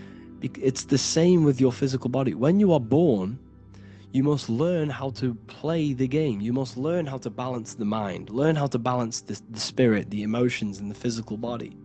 We must balance and purify each body of our consciousness. We must look after our physical body with our physical health by eating physical, electrical food like fruits and veg. We must look after our minds by being conscious of what enters our eyes, enters our ears, enters everything. Whatever enters our five senses is affecting our mind, our mental health, our environment, mental. We need to look after our thoughts, control our thoughts by purifying our thoughts, only positive thoughts. Then we must purify our emotions, feeling only gratitude and love and not feeling these negative, dull emotions. Then we must look after our spiritual body through meditation and looking after our spirit. But remember, when we look after our mind, it all begins in the mind. Each body of consciousness is interlocked with the other. If you have an unhealthy body, you have an unhealthy mind, spirit, and emotions. If you have an unhealthy mind, you have an unhealthy body, spirit, and emotions. If you have an unhealthy emotions, you have an unhealthy spirit, mind, and physical body. They're all interlocked.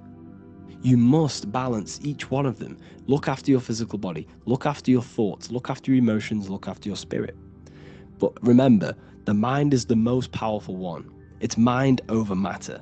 Once we look after the mind, because once we start to control our minds and control every thought we think, this will then turn into discipline in our physical body. Because once we learn how to discipline the mind, we learn how to discipline what we eat, we learn how to discipline what we feel, we learn how to discipline our spirit. This is all interlocked, but work on the mind first.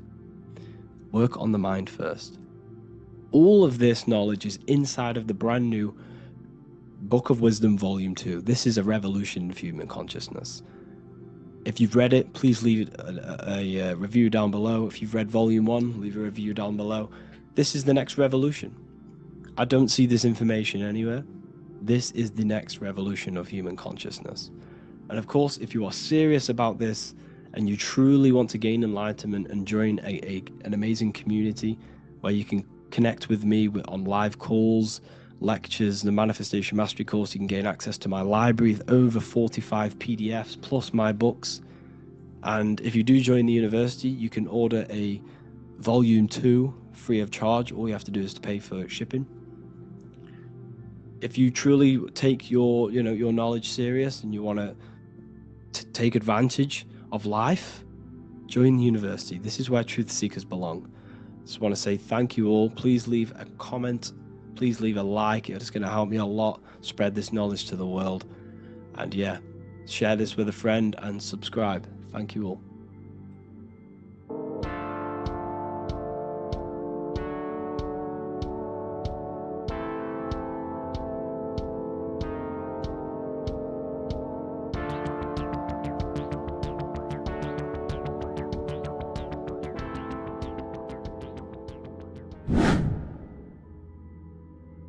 people, how are you all doing? It's Revival of Wisdom, and today we're going to be talking about your birth certificates and how we are slaves to a system and how they have trapped us into this system.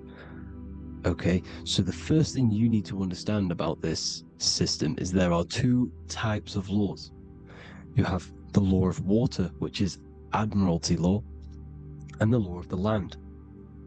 So the Admiralty law is the law of water, and this is what money is. Money is water. This is why we say liquidity, currency, the current. A current is water, something moving through something.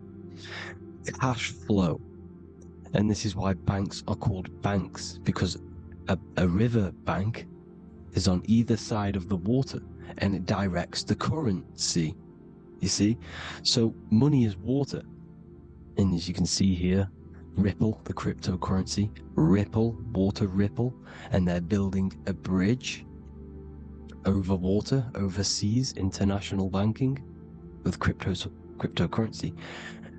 So money is water, and this has specific laws about water, but water is the same everywhere, you see. What the difference is with the law of the land is that you can have different laws in different lands. I can't do certain things in the UK that people can do in America, for example. You see, that's the law of the land, but the law of water is the same because water is everywhere. Now, this is very important to understand when it comes to, you know, these birth certificates. So, Pope Gregory, this is where we're going to start off. Pope Gregory in 1582 took the Orthodox Eastern sunrise calendar and changed it to his own Gregorian timeline, not a calendar, a timeline. This timeline was copyrighted by Pope Gregory under the name of the Vatican. So the Vatican owns the timeline that we are using today, 2023. They own it. They own the title of this Gregorian calendar. Okay?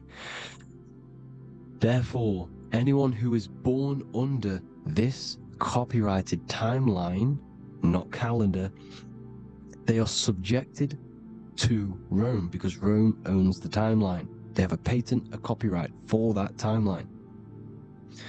What is on our birth certificates? That timeline. We are born underneath, we are subjected to the Vatican. This is why all birth certificates go to the Vatican. They own every single birth certificate. Okay? So when we use this timeline, we are subjecting ourselves to this timeline. Okay? Which the Vatican has a claim over. This calendar or timeline is set to sunset, not the sunrise, which is associated with death, darkness, and the moon, lunatics. You see, so this is a sunset calendar timeline. Okay, this is now, they've changed a couple things, right? They say that the new year is January the 1st. Okay, when we know this is in winter. January is winter, which is associated with darkness, death, the death of nature.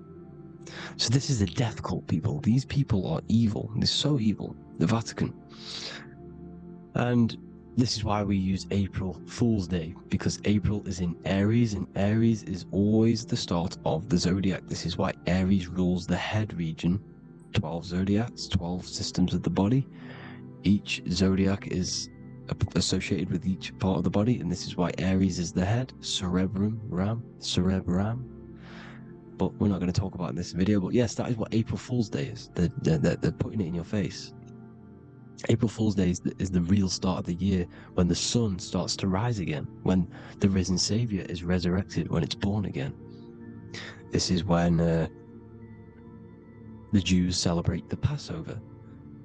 This is when the Christians celebrate the resurrection of Jesus, and they eat lamb.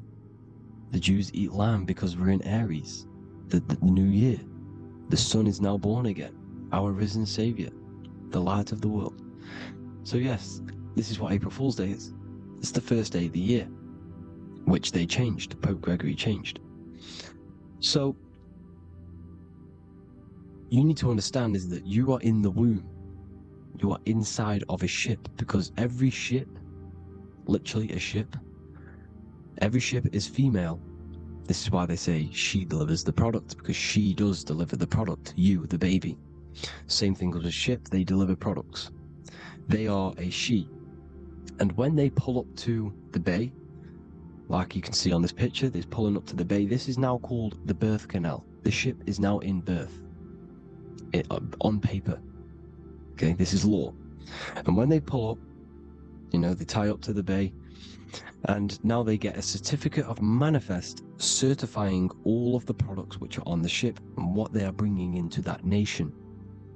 Okay, so you're bringing in this many of that, everything's on the certificate of manifest. And this certificate of manifest is also your birth certificate, because you are traveling through water when you are in the birth canal of your mother, because you are in water when you are in the womb, and you travel through the birth canal, and when you arrive, you get a certificate of manifest with the name, how many, the quantity, that's your birth certificate. Okay, and this is what it is. We are a we're not a corporation, but we represent a corporation, which is your name in full capital letters. That is your corporation. You cannot physically tax a body, but you can tax a corporation. This is why we get charged. This is why we get taxed, because it all goes down to the corporation which our name represents, which we are subjecting ourselves to. We are my name, I am subjecting myself to this name, and that name has a corporation which I represent, which I subject myself to. You see, this is how we are attached to this straw man, this character that they have built on paper. So it's a character which is on paper. This is what we represent. So when the woman gives birth, she delivers the baby, and then she has another substance. Now I'm going to break down how they attach this name to us, how they do it. Okay, our mother is carrying us the product in the womb, the water, and it goes, for example, it goes from the United Kingdom into a state-owned, corporate, federal-owned hospital, which is government-owned. She does not declare the package when she enters the building. Aha, so keep that in mind. When she delivers the package in the federal territory, she does not declare the package either when she leaves. Therefore, there is no evidence that we exist when we arrive. On paper. On paper, there is no evidence that we came into the building or left the building. We have not been declared.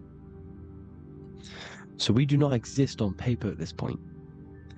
When the woman gives birth, she delivers the baby, and then she has another substance, which is called the afterbirth material. Okay? This afterbirth material has the same DNA as our physical body, with the body, mind, and spirit. Okay? This is how they get this corporation. Hold on. The afterbirth material does not get claimed by the mother nor anyone. Therefore, they salvage that substance, because we are under the Vatican. Every state is all Catholic. Your birth certificate is Catholic.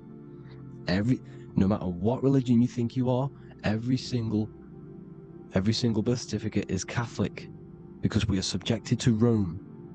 All roads lead to Rome. Rome runs all of this. Okay? We're still under the Roman Empire. Okay, so Rome are Catholic and they believe in salvation. This is how religion comes into this. This is how they use religion to get this. So they salvage the afterbirth material and they claim it, and they salvage it and give it and charge it to Rome. And they give it a name. Here's the legal term, born alive. Here's what it says. Each product of such birth is considered live, born, and fully recognized as a human person. So each product of such birth, so that could be anything, the afterbirth, the person who actually comes out, the baby. So your afterbirth, which we do not take with us, we take the baby with us.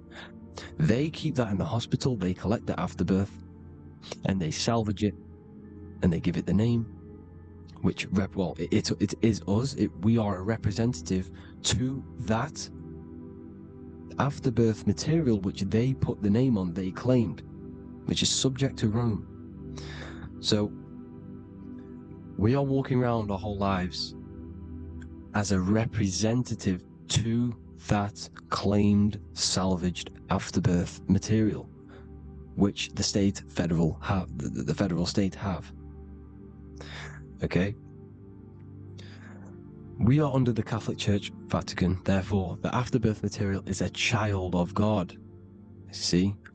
On paper, therefore they believe in salvation and salvage the afterbirth material. This material has no mother or father. The state pick it up, it becomes a war to the courts and gets charged to the state. So we are a representative to that character they salvaged because it is the exact same DNA as you. Subject is the name or the title, and the matter is the physical aspect left behind in the hospital, which represents us. You see? So now we're moving on to Unum Sanctum. Unum Sanctum was in 1302, a very, very important year. Very important year. Unum Sanctum says this is basically how they claim everyone in the world. So the Vatican had all this power, all this gold, all these people under them. They need to get a claim for them so then they can rule over them and make them slaves. So what they did, they created Unum Sanctum. Pope Boniface VIII did this. And it says, the spiritual man judges of all things, and he himself is judged by no man. The spiritual man, keep that in mind, unless he invent like Manichaeus, two beginnings, which is false and judged by heretical, since according to the testimony of Moses, it is not in the beginnings, but in the beginning that God created heaven and earth. Furthermore, we declare, we proclaim, we define that it is absolutely necessary for salvation that every human creature to be subjected to the Roman pontiff. So they are claiming us in Unum Sanctum, and it's in the vaults in the Vatican. They will put a spell on it because they are sorcerers, they are magicians. They put a spell on it, they lock it up, and whatever goes on that piece of paper goes. And this Unum Sanctum is claiming all of us. So what does it say in the beginning? The spiritual man judges of all things, and he himself is judged by no man. The spiritual man, the man with the body, mind, and soul, the first baby that comes out the birth canal. That's you, your body, you, body, mind, and soul. You have the Christ, which is I am, which is grace. Grace means here, now, in the present. You have the Christ, which means I am. Therefore, you have a soul. If you can say I am, you have the Christ. You have a soul. But a creature can be anything with no soul. You see, so no man can judge the man with the soul. However, as it says in the second part, we proclaim, we define that it's absolutely necessary for salvation that every human creature to be subject to the Roman pontiff. So they are subjecting the afterbirth, not the man with the body, mind, and soul, but the afterbirth to the Roman pontiff, to the Roman Catholic Church. We are the ones who are claiming to be the afterbirth material, which is our birth certificate, which is our representative. We represent that because it is our DNA. This is how we are stuck. We are stuck because we represent this DNA, which is on paper, recorded. See? So we, being untaught, uneducated in these subjects, we are subjecting ourselves to this system, to this slavery, because we just want to live. We just want to live happily. No just peaceful. Think about it. Where's all this coming from? Where's all this war, all this killing, deaths coming from? We just want to live.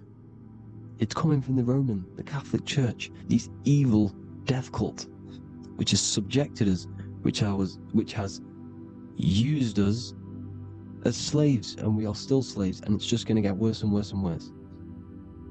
So this is how we have subjected ourselves to be the slaves to this system. It's a lot to take in, and there's a lot more deeper stuff which goes into this. I'm just going over the surface. I'm going quite deep, but there is little details that I still need to learn myself. But this is the general how that we've been stuck to this slave system. So we are batteries, okay? This is why we get charged. When you go in a court, you get charged, okay? Because you're a biological battery. This is why cities look like motherboards, because we are feeding energy to this matrix. Okay, when we look outside of ourselves, when we give power to so-called Jesus Christ, worshipping idols outside of ourselves, where attention goes, energy flows. We are feeding the matrix with energy. By looking within, placing your attention within yourself, you are taking back your power. Because the I am is Christ. The you, the soul, is Christ. It's God. The awareness is God. Okay? However, we are subjecting ourselves to this system. We're subjecting ourselves to this system, and the feeding of our energy. So what we need to look for the future is that, think about it, with the end goal is to change our DNA, is to literally make us robots, transhumanism, slaves. This is why we have smart cars, smartphones, smart watches, smart meters, smart cities, and all of this is going to be connected by the smart grid, which is 5G. This is why 5G is rolling out. 5G is going to connect all of these technologies to one. It's like a big net system. And you know why they're doing this? It's because all of this is going to be connected through AI, through this 5G, and that 5G is going to be controlled by the elites. So you say anything wrong, you do something wrong, you say the wrong thing online, they'll turn off your car, they'll turn off your phone, they'll turn off your smartwatch, they'll turn off your TV, because it's all going to be connected and controlled by the smart grid. And this is what the Great Reset is, people. But they're going to trap us inside of these 15-minute smart cities, so we can't leave the area, because they're going to use climate change as a tool to enslave us to not travel because of so-called climate change and the fumes that we are putting into the air, which is all BS.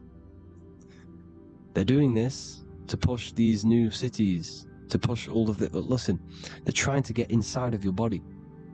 The only way they can do that is to get you addicted and using this technology.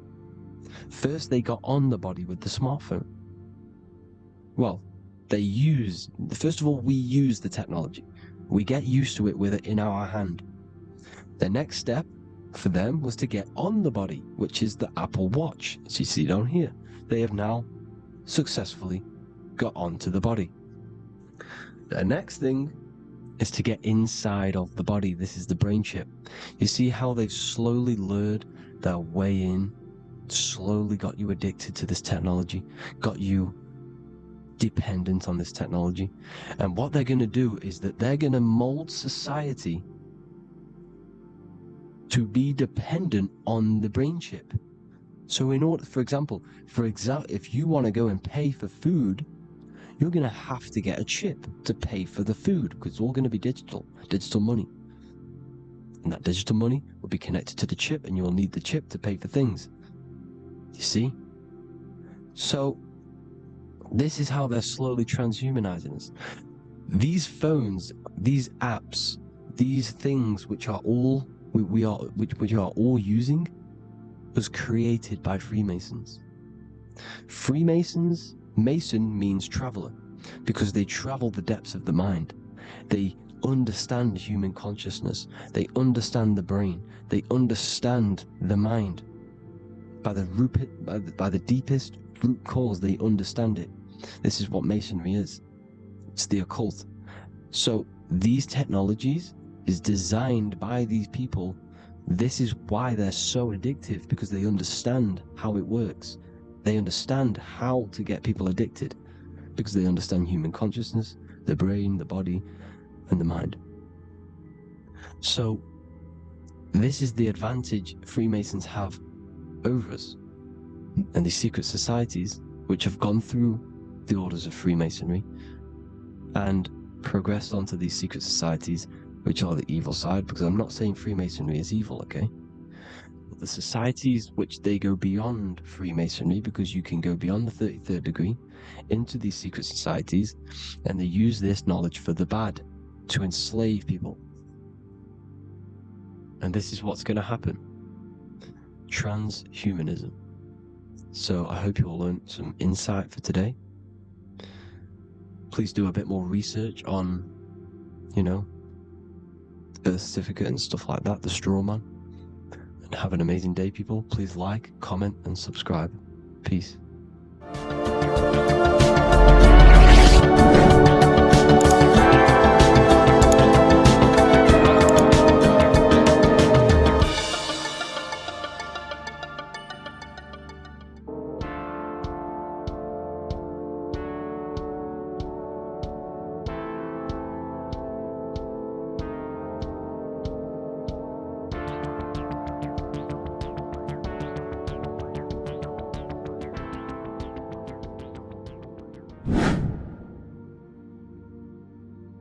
How are we all doing today, people? It's Revival of Wisdom, and today we're going to get real deep. This video is going to get real deep. A lot of people are not going to be ready for this sort of knowledge, okay? You really have to do is to really deprogram the mind, because everything we've been taught is a complete lie, is to keep us trapped, okay? This is really advanced knowledge. Now, let's get straight into this. All of the ancients depicted other worlds, and they called this place Midgard. Midgard is the mid-garden, the middle garden. This is why the Masonic symbolism on the floor is always a black and white checkered board, symbolizing the polarity here, the good and bad, because we're in the middle garden, the heart. Earth rearranged spells heart, because we're in the heart of this system, of whatever it is, a super quantum computer, whatever you want to call it, simulation. Now, in the Quran, it talks about the 7 layers of heaven. All of these ancient artworks are depicting these different layers of reality. Okay, and look at the Egyptians here with the boat outside of the firmament. Boats travel on water, and this is exactly what the Masons are doing. So they're still using the same symbols. Why? Because it's the same knowledge, just hidden. The Egyptians have the same knowledge as the Freemasons. It's just hidden. Now, this cosmology that they're showing here, which is probably made maybe 100 years ago, this painting or artwork, is the exact same as the one we see here, with the arch, the boat. It's similar, because the boat is symbolizing traveling these other worlds, because the ether is also symbolized as water, because if you look up at the stars through a telescope, it looks like it's water. It's shining through water, because this ether, whatever this substance is outside of this world, was symbolized as water. Okay, and look at all these ancient depictions showing these different layers of reality. Now, we are being trapped within this 3D dimensional world, which is the cube, the Saturn cube, because there are 6 sides to everything in this world: front, back, left, right, up and down. 6, which is the cube, because we're in the Saturn's world. Okay, now always been depicted as a tree of life, the tree of the universe has always been depicted as this tree. Because let's get a bit deeper. Now, the cosmology of this reality is the sun, the moon, and Polaris, always in the Masonic art. The sun, the moon, and Polaris, the all-seeing eye. If you go inside of the temples, of the Masonic temples, they always have this star in the middle, shining light beams. Okay? Look here. The light beams coming from the big star in the middle, which is Polaris. This eye is God. It's God's light shining down from his abundance. Now, when you astral travel, you will see this big ball of light above you, and this big ball of light is God. But you cannot travel towards it until you are pure. It doesn't work like that. You have to become formless. You have to become pure before you can become one with the light. All these Masonic artworks, it's all depicting the star in the center. This star is Polaris, because Polaris is the way out of this place. And this is why you see the stairway to heaven all the way up to the light beam, the light source. What does it say in the Bible? God is light, because everything is made out of one substance, and that substance is light. And it symbolizes the eye, because God is an eye. All things that are alive have an eye. And we all say, I am. We all see these realities through eyes. God is an eye. He's the all-seeing eye. He sees all things at all times. And he is projecting this light. And this light comes down to create all the different levels of the worlds. And this is what the 2 pillars symbolize the number 11. 11, the number 1, is just a vertical line. It's the 1. It's a 1 point. 11 symbolizes the mirror nature of reality. Everything's mirrored. As above, so below. Now, the 11 also symbolizes openings, doorways. And as you can see here, an opening to the all-seeing eye. And you see it here again, an opening to the stairway all the way up to the light. This light is the light of God in the astral worlds, beyond this world. Now, Polaris has also been symbolized as the UFO. They put the truth in plain sight. So you know in the films how the UFOs suck people up. That's what Polaris is doing if you ascend beyond this world. If you do not ascend beyond this world, you will be reincarnated in this world. The whole thing is to outgrow this consciousness to the plane above. And I'm not just making this up, I'm going to be bringing in scriptures after this. But you can see with the Christmas tree, we always put a high, big star at the center, at the top, which is the star of Polaris, which is exactly what the Masons are doing here. The star at the top. And it's on top of our Christmas trees. And all of these symbolize the other stars, because Polaris is the most high star. And all the other stars are wrapped around the firmament lower than Polaris. And that's exactly what the Christmas tree is. And it's a triangle. It's a triangle, just like light beams travel from one point in the triangle, just like the all-seeing eye. It's a triangle. The light is coming from one point and sending its rays downward. You see, it's kind of like you see here with the water. And the lower you go, the darker it gets, the more evil it becomes. And this is what the ancients would call hell.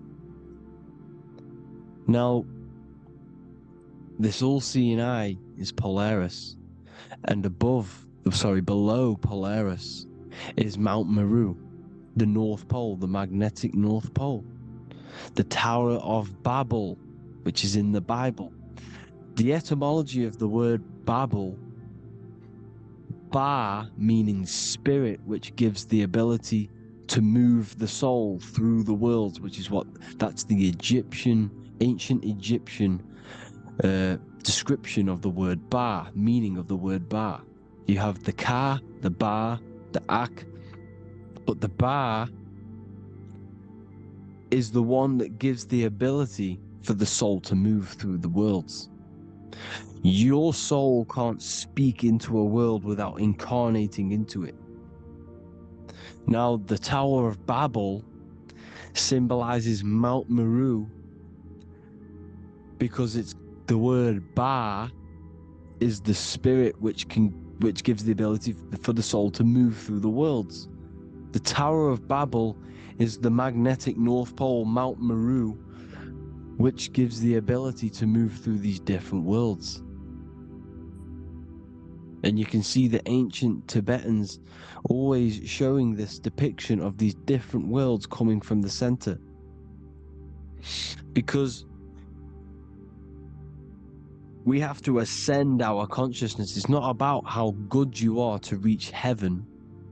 It's about how you expand your consciousness, you expand your mind. So they teach now that you have to be good in order to reach to heaven. It's about expanding the mind, expanding your consciousness to these different planes, these different realms. So that's what it's about. And Jesus was known as the fisher of man. Now, Jesus is a massive part of this. He was known as the fisher of man because he was fishing. He could have been fishing. He could have been one of these deities that had come down from these different higher realities and pull people up. So they called Jesus the fisher of man. And he says unto them, "Follow me, and I will make you fishers of men."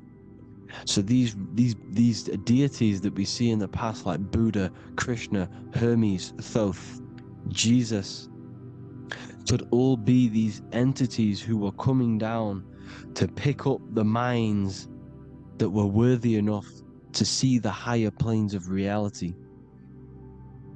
And this is why they called him the fisher of man. Now, when Jesus walks on water,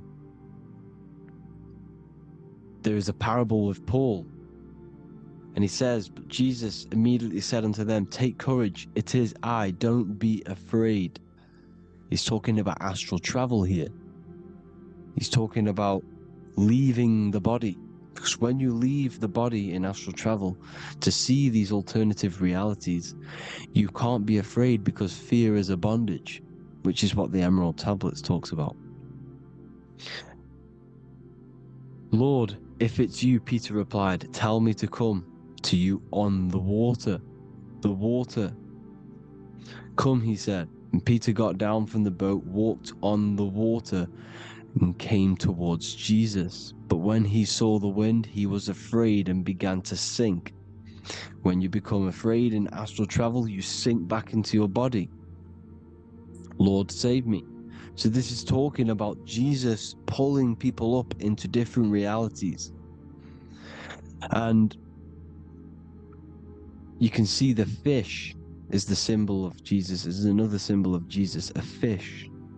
Because fish symbolize deep occult knowledge. Because fish travel the depths of the ocean. And they symbolize us because we are fish underneath the ethers. And Jesus was pulling people up.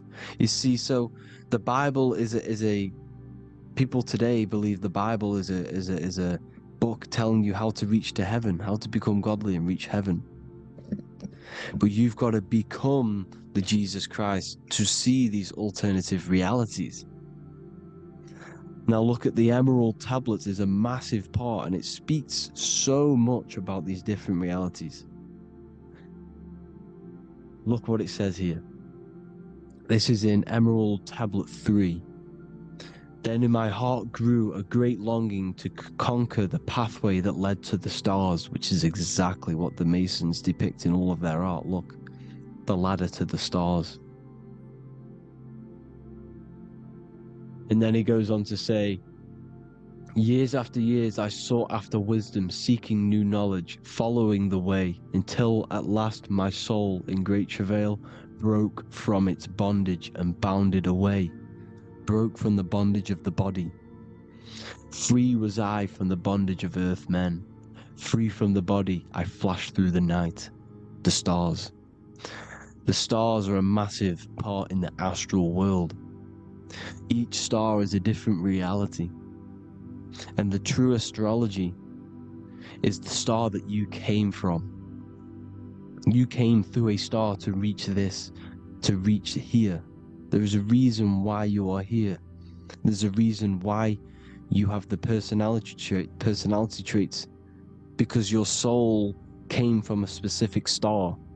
This is why we call them stargates, because they are gates in and out of this reality. And Polaris is the way out to the higher worlds. Now look, far into space, my soul traveled freely into the infinite circles of light. Beyond knowledge were some planets and great gigantic beyond dreams of men. Then he goes to say, lift up your flame from out of the darkness, fly from the night and ye shall be free. Lift up your flame. Your flame is your soul, because it has to be lifted up out of the darkness. This is the darkness, this world, this body is the darkness. Because it's a bondage. You need to break free. You need to learn how to astral travel, people. You have to learn this. If you want to get out of this world, you have to learn how to astral travel and see the other realities. Traveled I through space-time, knowing my soul at last was set free, knowing that now I must pursue wisdom until at last I pass to a plane hidden from knowledge, known not to wisdom, extension beyond all that we know. So he's talking about he went to a place where we cannot even comprehend here, a place that is not even known to Earthmen. He's telling you he's ascended out of this world to the planes that are beyond. And it says here in the Emerald Tablets, man is in process of changing to forms that are not of this world. Grows he in time to the formless, a plane on the cycle above. Know ye must be one, ye must become formless before ye are one with the light. The light, the same light that I was talking about, the Masonic light, with the triangle, God, the one source. Ye must become formless before ye are with the light. Formless, you have to leave the body. You have to leave the body. You have to gain the ability to leave this body and travel to these other worlds. Now, it says here, not as man am I, for free have I become of dimensions and planes. In each I take on a new body. In each I change my form. Know I now that the formless is all there is of form. You see, all things created come from the things that, all things that you see come from the things that you cannot see. All of us have the same spark of consciousness, the same I am. Every dog, every animal, every human has this same I, this same thing which sees through the eye. It's formless. It takes, this formless entity is the same entity of us. We are all the same entity in different bodies. And this entity it was represented as the flame, the cosmic flame, which is inside of all of us. And this is why the Masons depicted your spine as a candle or the Holy Grail. You would either see this or a candle with a flame on the top, because the Holy Grail is your consciousness, which is on top of your spine, which is the candle.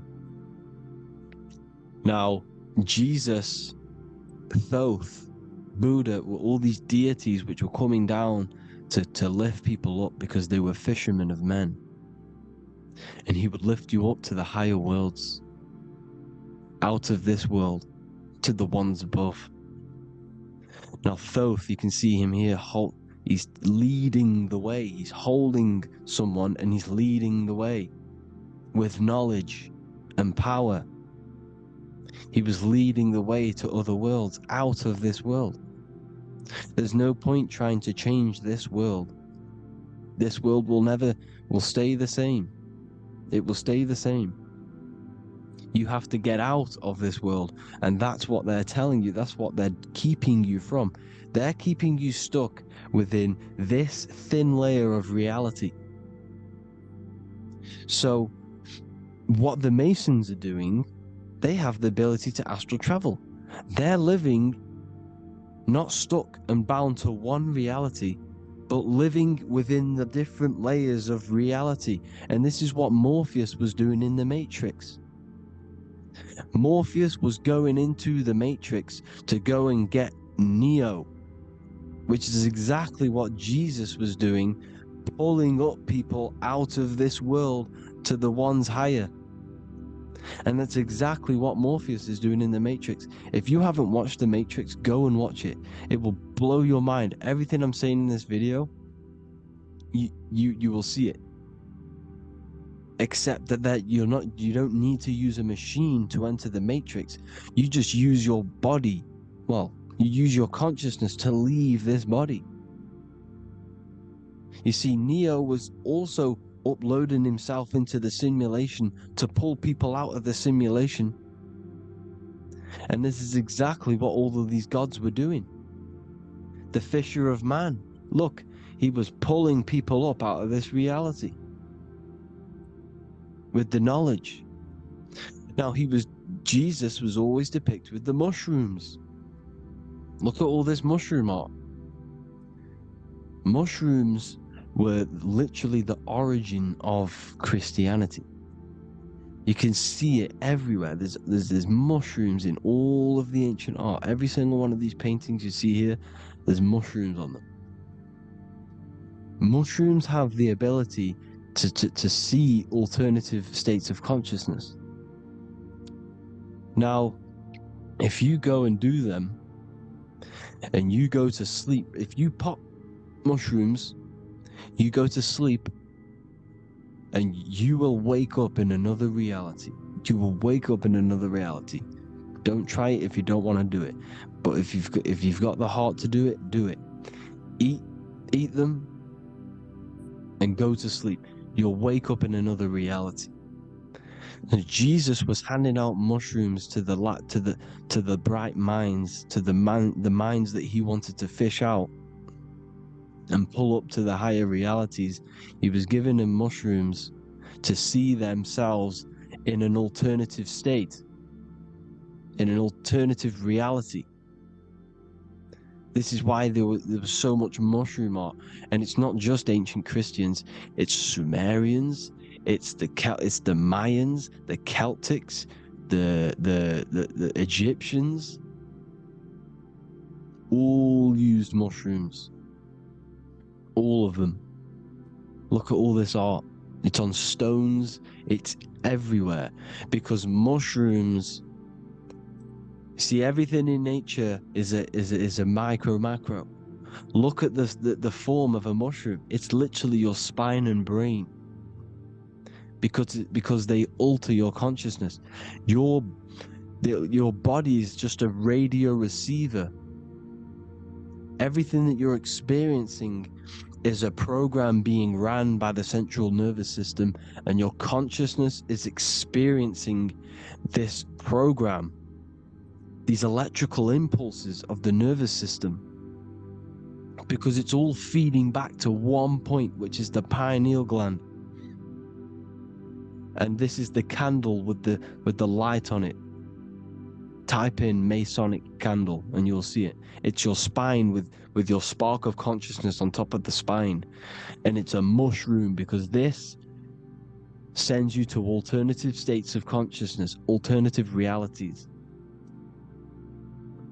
Now, they were all doing this, the Egyptians, the Mayans. Now, there's more symbolism which goes into this. Look at the Christmas trees we use. The Christmas tree with the presents underneath them. Magic mushrooms grow under trees. And these are the presents under the trees that we symbolize today with Christmas. Santa's red and yellow for the red and yellow mushrooms. The same mushrooms Mario has to collect. And when he gets enough mushrooms, he levels up. And then what does he do when he go past the world? When you win that world in Mario, you go to another reality. You go inside of another world. It's truth in plain sight. And it's using mushrooms. It's using mushrooms. Everything, all of the characters in Mario, well, a lot of them are mushrooms. Look at this one. The presents, black, yellow, and red and white. Red and white mushrooms. And the bow on the top is the mushroom head.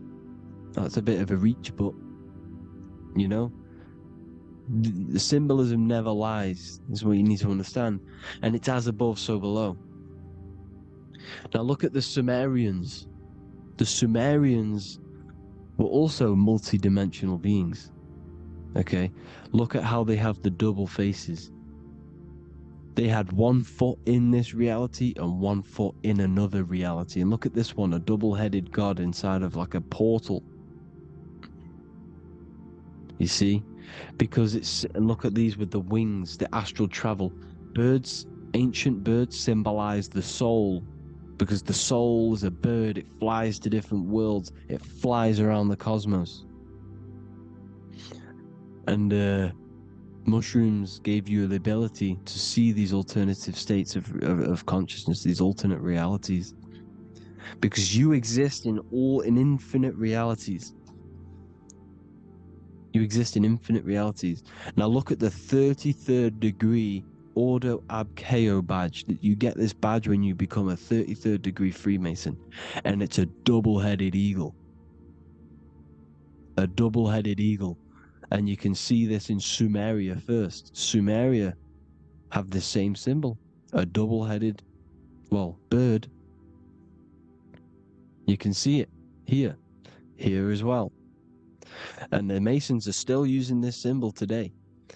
And when you become a 33rd degree, 33 vertebrae on the back of your spine, above the vertebrae is your consciousness, and it's a double-headed eagle. One reality in one, you become a multi-dimensional being in the 33rd degree. And I've heard many interviews of Masons say it becomes Luciferian. You see, they speak in code. These Masons can't tell you about what they learn about, but they will speak in code. They said it becomes Luciferian. The word Luciferian is lucid. The root word of Luciferian is lucid, and lucid is lucid dreaming, alternative realities, dream worlds. You become a god. Luciferian means you're becoming your own god, pretty much, because you are becoming a multi-dimensional being living in between the different layers of reality at the 33rd degree of Freemasonry. And look at the double-headed eagle, because the birds symbolize the soul. And they reach high, they fly high, just like the soul wants to fly high to the light, to become one with the light, like the Emerald Tablet says. Now look at Janus. Janus was another god, and he's known as the god of doorways. Janus always depicted with a double head. Janus is why we say janitor or January.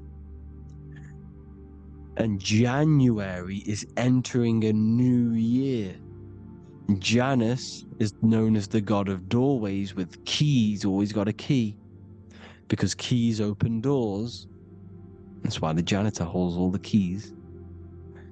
And Janus always has double heads because he had one foot in this reality, one foot in another.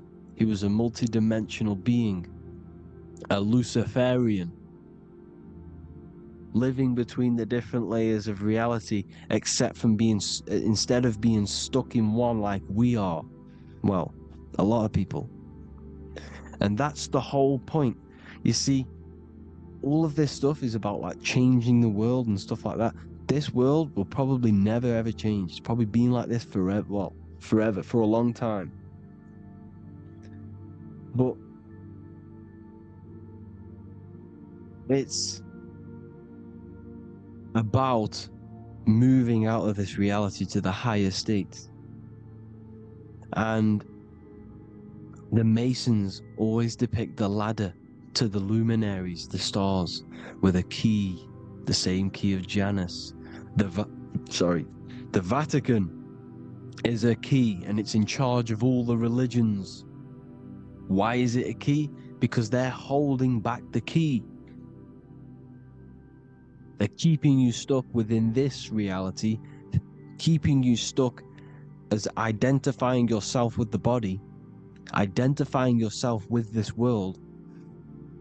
You are not in the world is within you. This is a program being ran by your central nervous system, and your consciousness is experiencing this reality. Now, this is going to be a mind-blowing video for some people. You have to have an open mind. You have to let go of all the programs. I'm repeating what the ancients are talking about and the ancient symbolism. Look at Janus with the double-headed god. He was just another god coming down, giving keys to people who had the worthy mind to be pulled up out of this reality, to be pulled up to heaven, just like Jesus was teaching how to reach heaven. But really, it's an encoded scripture. But anyways, hope you all gained some insight on this video. Have an amazing day. Please like, share, comment. All the links are in the bio for the PDF, for the Manifestation Mastery course, and all the other amazing stuff. And if you want to support the channel, I'd greatly appreciate if you became a Patreon member. Hope you'll have an amazing day, people. God bless.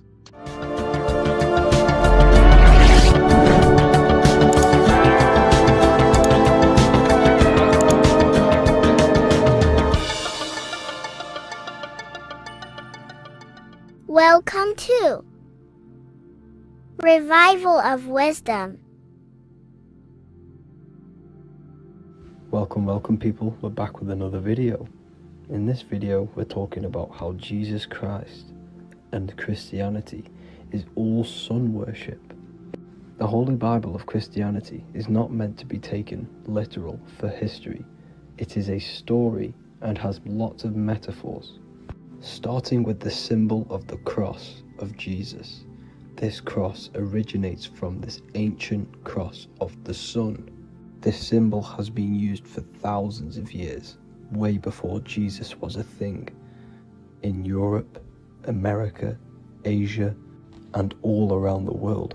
In fact, this symbol is still being used by Christians today, not knowing it represents the sun.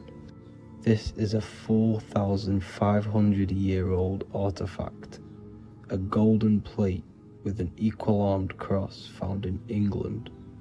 The gold to symbolize the sun, and the equal-armed cross for the 4 equal seasons of the year. So this is why in the Bible you have Matthew, Mark, Luke, and John, symbolizing the yearly cycle of the sun and the 4 equal seasons. Also in the Bible, Jesus is referred to as the light of the world. So yes, Jesus represents the sun. He is a metaphor for the sun. Hence why in all of these pictures and images and paintings of Jesus, there's always a sun behind his head, and some even with the sun cross behind his head. Jesus also has 12 disciples, which represent the 12 zodiac signs and the 12 months of the year. This is the Last Supper by Leonardo da Vinci. As you can see, the sun, being Jesus, is in the center, because the sun is in the center of the zodiac signs.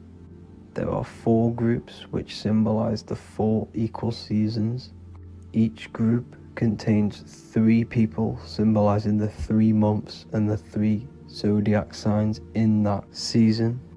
There is only one female in the painting, which is Virgin Mary, who symbolizes Virgo, the astrological sign.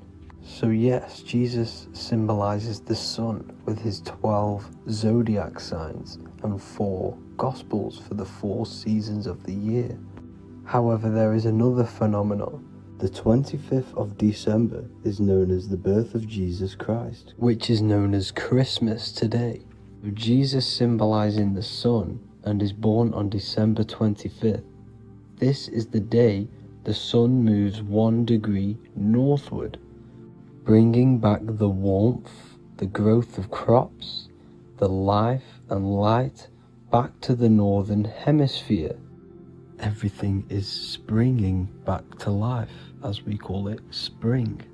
So it is said that the sun is born again on the 25th of December, and Jesus is known as the risen Saviour, because the sun is our risen Saviour, because it gives life to the whole of this realm, the warmth, the crops. And without the sun rising in the morning, we'd all die in about 2 weeks. And we all know how Jesus died on a cross. The sun also dies on a cross in the southern hemisphere. It dies on the Southern Crux constellation. And on December the 22nd, 23rd and 24th, the sun remains in the same position. So the sun dies for 3 days and it is born again on December 25th, when it moves 1 degree northward. And this is when the sun is born again, or resurrected, just like Jesus. Constellation Virgo is prominent in the spring sky in the northern hemisphere. So therefore, the sun is born a virgin, Virgo. And as you see in this image, you see Virgin Mary holding the sun. Us as humans do not own the sun, so therefore God owns the sun. So yes, the sun is the Son of God, and this is what Jesus is symbolizing. And just how Jesus sacrifices himself for humanity, that's what the sun does. The sun gives out all of its energy so we can live. There are many other Bible verses which represent Jesus as the sun. Now in Matthew 8:23-27, his disciples are in a boat and there is a massive storm. Jesus is asleep, meaning the sun has not arose. And the disciples say, "Save us, Lord, we are perishing." Quote, "Then he rose and rebuked the winds and the sea, and there was a great calm." End quote. Now this is a metaphor for the sun rising and calming the storm, because in the ocean, when the sun is down, that's when there are great storms. The worship of celestial bodies go back thousands of years, and it's called astrotheology, and it can pretty much be traced back to all ancient civilizations. Now going back to the ancient Egyptians, the god Horus, the god of war, and he symbolized the sun in the morning. Ancients used to say that he walked over the sky in 12 steps. Yes, this could symbolize the 12 zodiac signs. It also symbolizes the 12 hours of daylight. So we have 12 hours of Horus, but now they've rearranged the word to hours. Horus and hours. And when the sun rises, Horus rises, we say horizon, which is Horus is rising. That's the etymology of horizon. Another Egyptian god called Amun-Ra was known as the god of all creation. He was the first god of them all. Amun was also a sun god. Therefore, after every Christian's prayer, they say Amen, sending their prayer through the sun to God. So this all goes back to the worshipping of the sun. Sun worship was around way before the Romans. However, in the Roman times, their sun god was called Mithra. Mithraism was the main religion before Christianity came into play. Mithra was the son of God. He died on a cross, and he was dead for 3 days and resurrected, just like Jesus. So the Catholic Church was not made in heaven. It was made by the Roman Empire. They mixed all the sun religions of Judaism, Mithraism, and other Arabic religions and combined it into one, so Caesar, the Roman emperor, could gain his own religion. So yes, Christianity was a political move to gain more control over the masses, because it was a worldwide government at this point in time. So here is a Sumerian helmet with the rising sun symbol. And then the Romans also used this rising sun symbol on their armor. So sun worship has been going on for thousands of years, and it still goes on today. However, with all the programming and the low IQs, today we do not get the full interpretation of the Bible and these stories from the past. And Christians and other religions are all brainwashed to not question their religion and not realize their true origins and where they come from.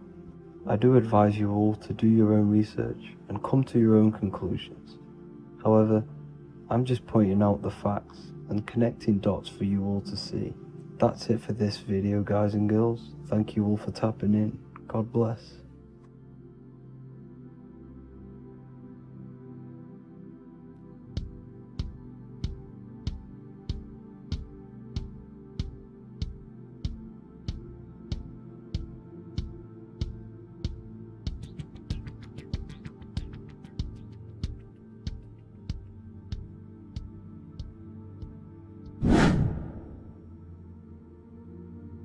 What is good, people? How are we all doing? Today we're going to be talking about the different planes of existence, the occult side of the world, the things they don't teach you in school. And of course, you can only find that on this channel, so welcome. So you need to understand is that your consciousness moves through these different planes of existence, these different states of consciousness, which make up all of you. Okay?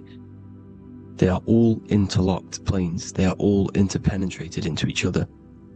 They are all one. They melt into the plane above and below. You see, each plane is a product of each plane. As above, so below. Now, the higher you go, the more fluid, the more dreamy, the less dense it becomes. The lower you go, the more denser it becomes, the more solid it becomes. The lowest plane is the physical plane, which you are obviously aware of. You are inside of the physical plane now. But while you are in this inside of this physical plane, you are indeed inside of all these other bodies which you have not awakened yet. You have to awaken these different bodies. You have these bodies. Okay? It's like a ripple effect. And the center is the most dense, the most solid. This is Earth, heart, the heart of the ripple. And the lower you, the further you go out from the center, the more dreamy, the less fluid, the more fluid, the more less dense it gets until you're one with the all. You see?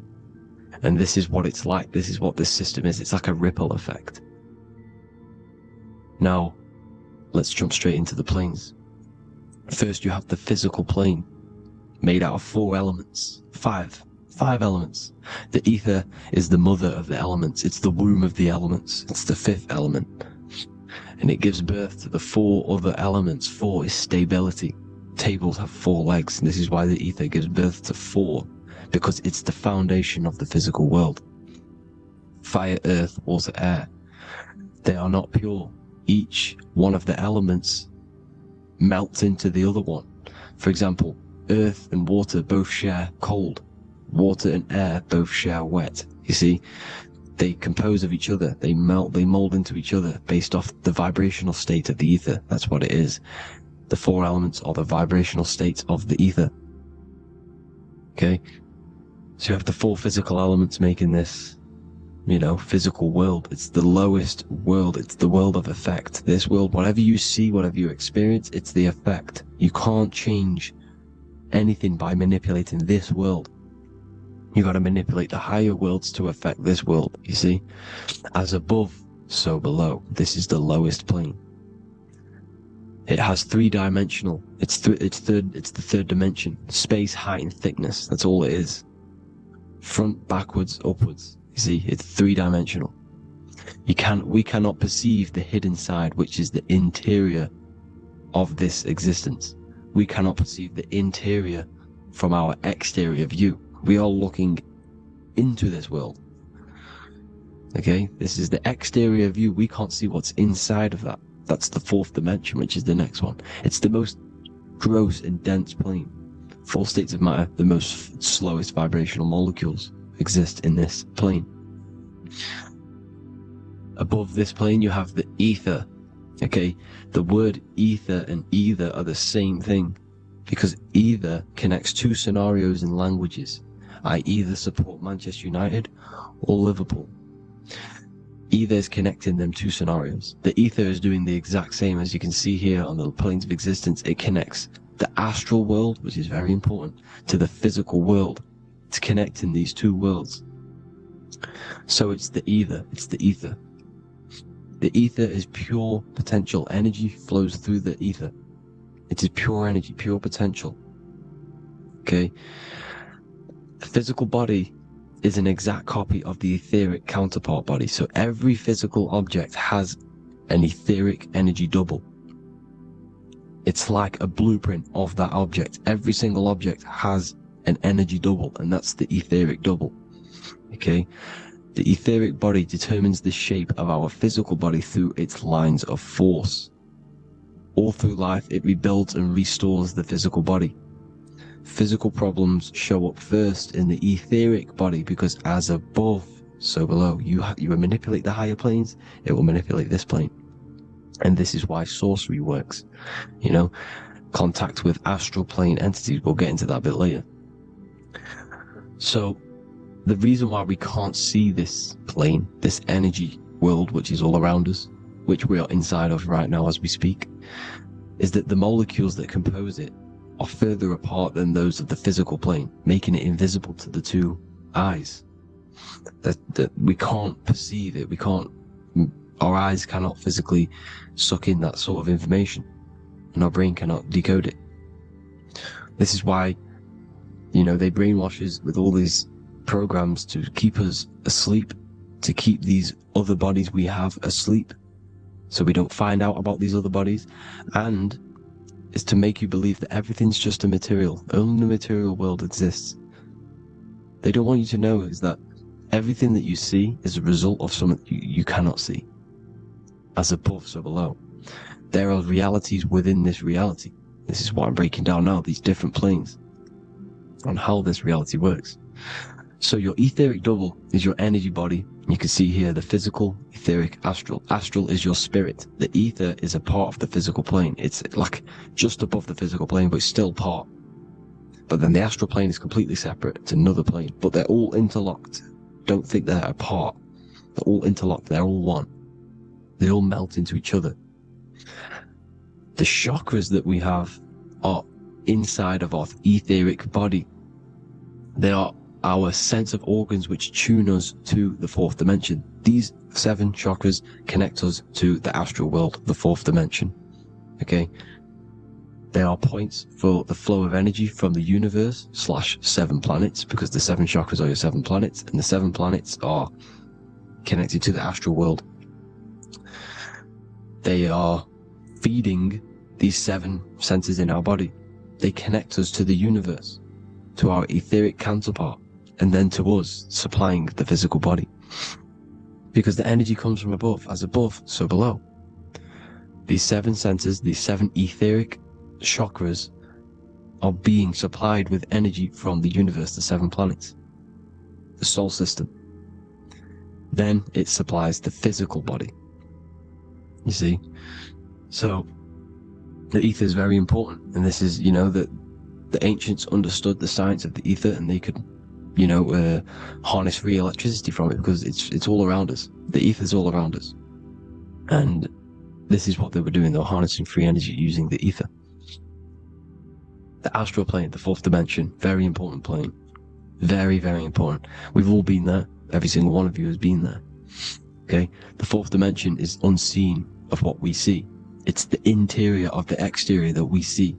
We see the 3rd dimension, but we cannot see beyond what's making this 3rd dimension. This is the 4th dimension. Okay? It's the dream world. This is where you go when you dream. Okay? This is where you go when you dream. It's the place of disembodied spirits or ghosts, entities, whatever you want to call them.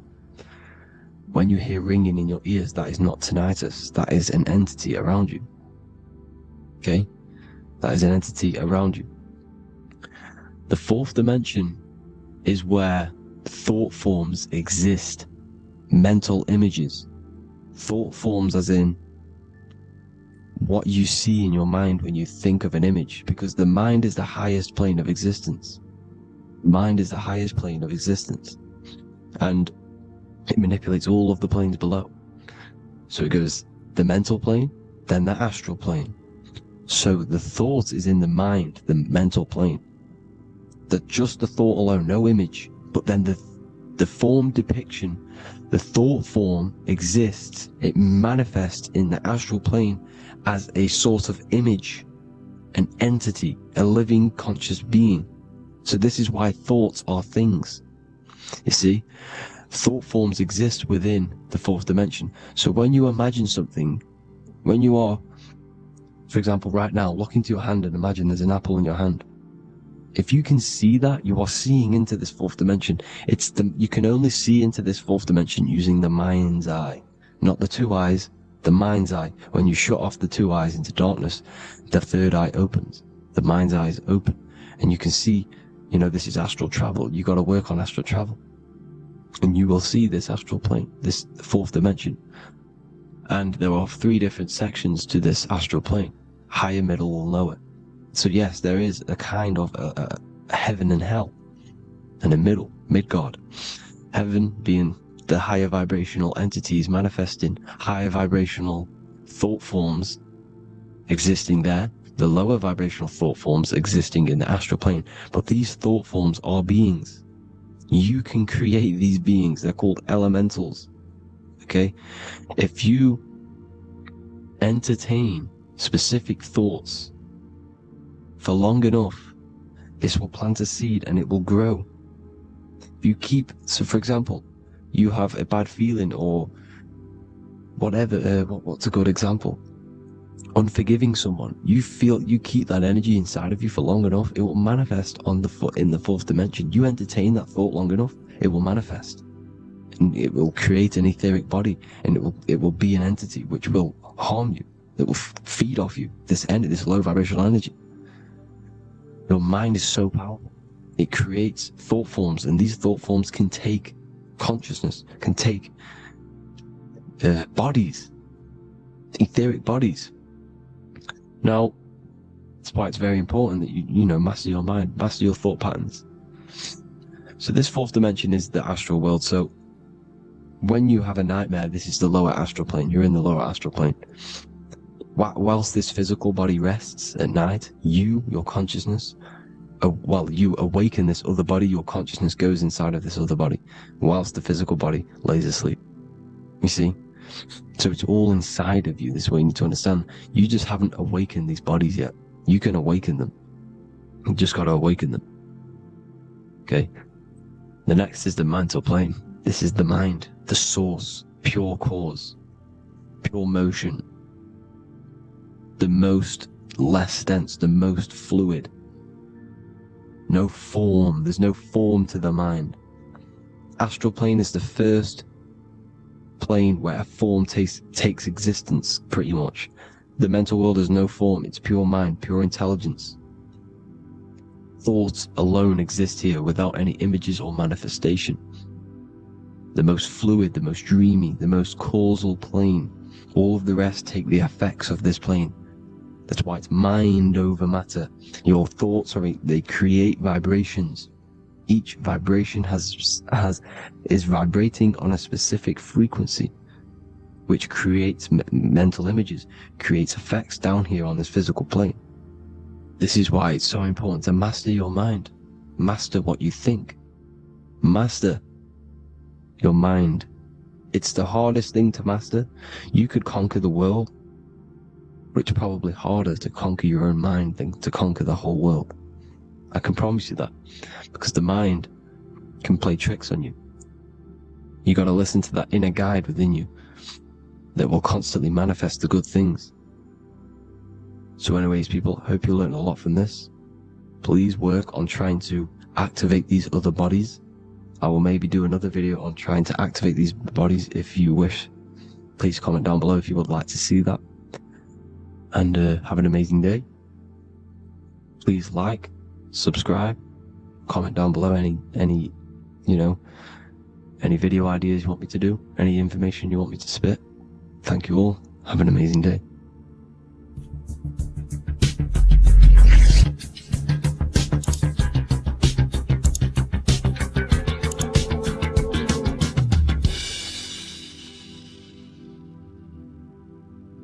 Greetings everyone, it's Revival of Wisdom. I facilitate human enlightenment through occult and esoteric teachings. I hope this video expands your mind into a new field of thought. In this video, we're going to be discovering the true esoteric meaning of the 7 planetary energies. So let's jump straight into this. In order to fully understand this, you must understand the esoteric teaching of as above, so below, and as within, so without. Our inner world is mirrored into our external material reality. We have a physical voice, which you are hearing right now, and I also have an inner voice, which no one else can hear.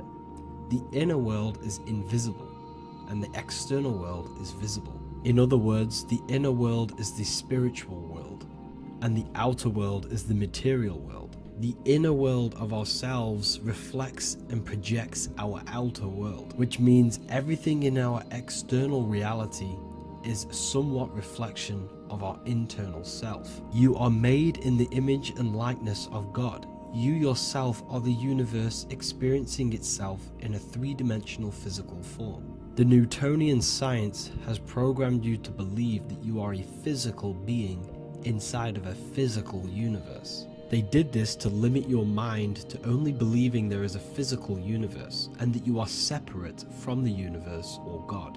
But you yourself are the divine essence of the universe, experiencing itself in a physical plane, which means everything you see is inside of you, including the stars, the planets, and the elements.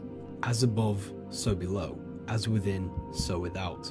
An example of this is the 4 physical elements: fire, earth, water, and air. In the external world, these are physical elements. In our internal world, they represent the 4 bodies of consciousness. We have 4 different bodies. We have a material body, we have a spiritual body, an emotional body, and a mental body. The mind is not made out of the same substance as the body. The emotions is not made out of the same substance of the mind and the body. These bodies exist in 4 different dimensions, 4 layers of consciousness. With that being said, the 4 physical elements are inside of us. The earth is our material physical body. Fire represents our spiritual astral light body. Water represents our transformative and emotional body. Air represents the mental body, the communicative and thinking body. This is the teaching as above, so below. If that resonates with you and you can comprehend it, please leave a like and a subscribe to this channel to see more content. And feel free to leave a comment on any video suggestions. Okay, so now we've gone over the 4 physical elements and how they correspond with your inner world of consciousness. This is going to make it easier for you to understand what the planets actually are. The planets are a bit more in-depth and more detailed aspects of our consciousness. The 4 physical elements are generic, but the 7 planets go deeper. They are deeper aspects of ourselves. On a macrocosmic scale, the 7 planets rule the material realm.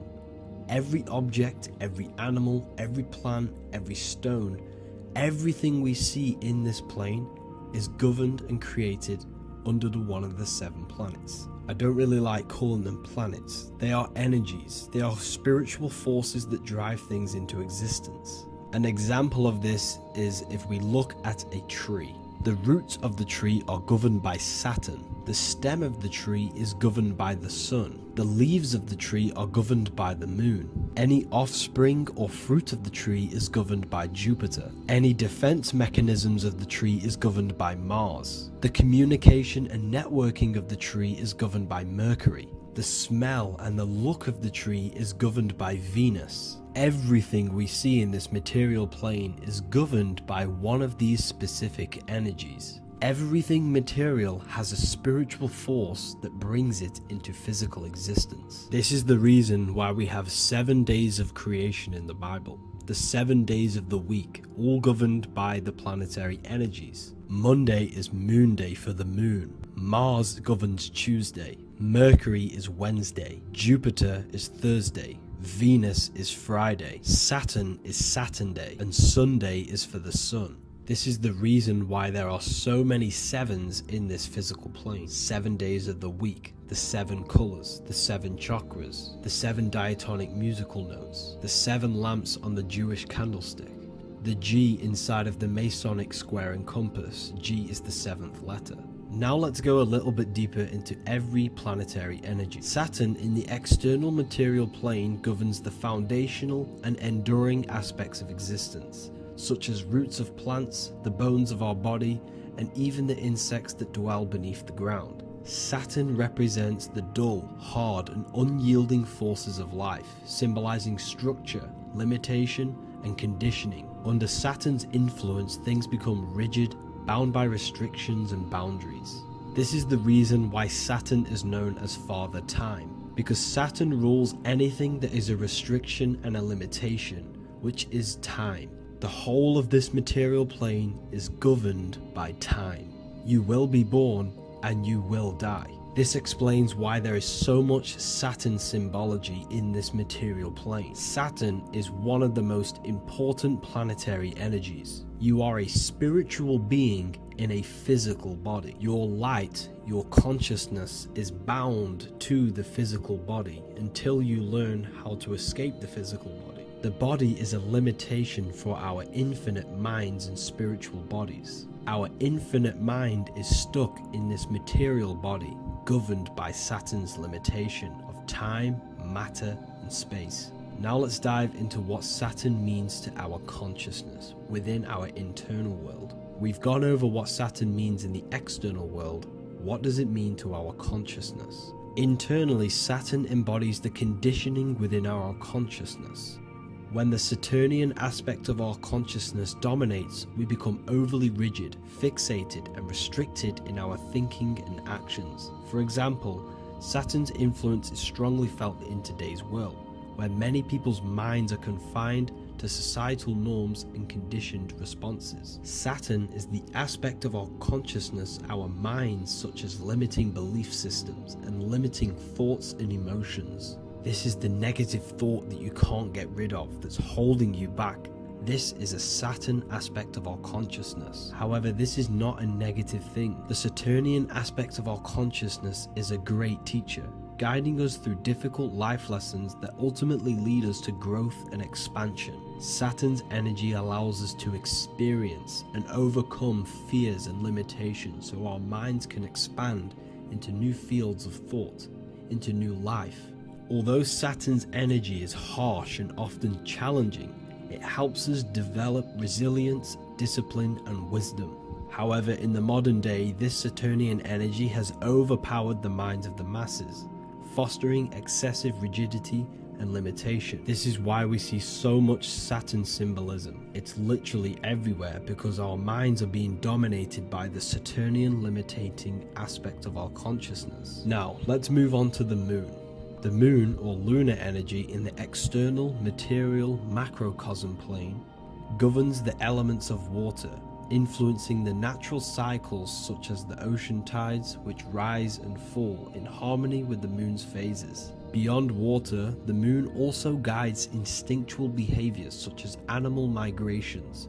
Birds, insects, and other creatures rely on the moon's subtle energies to navigate their journeys. For example, dung beetles use polarization patterns in the moonlight to orient themselves and travel safely home. The moon creates the months. M-O-N is moon. There are 28-day cycles, and this 28-day cycle of the moon is reflected in the woman's body, known as the menstrual cycle. The moon is a feminine energy, governing the feminine elements such as water and the feminine cycles of the body. The moon is the womb. This is why eggs have the same color as the moon, because eggs are ruled by the moon's energy. Now that's the external world. The internal world, the moon symbolizes the emotion aspect of our consciousness. It represents the subconscious mind, the seat of intuition and psychic abilities. Just like in the external world, things are born out of the moon, such as eggs and the womb. The subconscious mind acts as a womb for our conscious mind. Our deep subconscious emotions and programs are born into light into the conscious mind and controls the conscious mind. The moon represents our hidden psyche, our shadow self.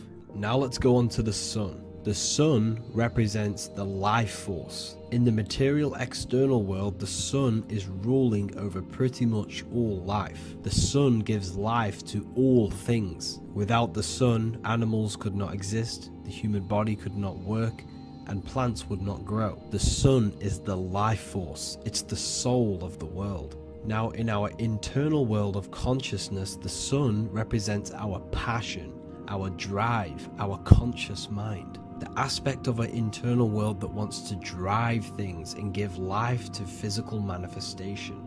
Now we go on to Mars energy. Mars is well known for being the god of war. Mars energy manifests into the material plane through anything that seeks to protect or defend itself. For example, the holly tree. The holly tree leaves are very sharp and they defend itself. Anything that is protective in the material world has Mars energy and is governed by this specific aspect of consciousness. For example, any predators or animals such as hedgehogs with spines on their backs for protection. Mars represents all things that is driven by conflict, aggression, and defense. Now, internally, inside of our inner world, Mars symbolizes the aspect of our consciousness that is focused on self-preservation and protection. Mars governs our ego, the instinctual urges of anger or maintaining reputation. Mars is not evil. It's necessary. Sometimes it's necessary for us to protect ourselves. Mars is the aspect of our consciousness that is anger, rage, the desire to fight or conquer. When this energy is activated within our consciousness, we become defensive, assertive, and even combative, ready to dominate others and destroy obstacles in our way. Now let's move on to Venus energy. Venus in the external material world manifests its energy through the aesthetics of creation. This planet governs the beauty and harmony found in nature, including the nurturing environment of a mother's womb where life begins. Venus embodies the essential love, not only in romantic relationships, but also in the bonds between family members and all living beings. Venus represents relationships. We have relationships between plants, animals. They all depend on each other to give life. Plants provide food and medicine, while living creatures contribute to their own growth and pollination. Internally, Venus represents the aspect of our consciousness that yearns for relationships and connections with others. This is an aspect of our consciousness that encourages to care for our physical appearance and embracing beauty. Aesthetics play a role in our interactions and self-expression. This is why there is a beauty brand called Venus. Now let's move to Jupiter energy. Jupiter in the material plane manifests its energy as forces of fortune, abundance, and wealth. This energy manifests itself as plants, as fruits that we can consume and eat in abundance. Anything that is nourishing and cultivated by the earth for humanity and animals. Jupiter embodies the giving energy that provides for and sustains life, fostering growth and ensuring that resources are available to all. Its influence is seen in the natural cycles of abundance, where fruits must grow and ripen before they are enjoyed, symbolizing the importance of effort and patience.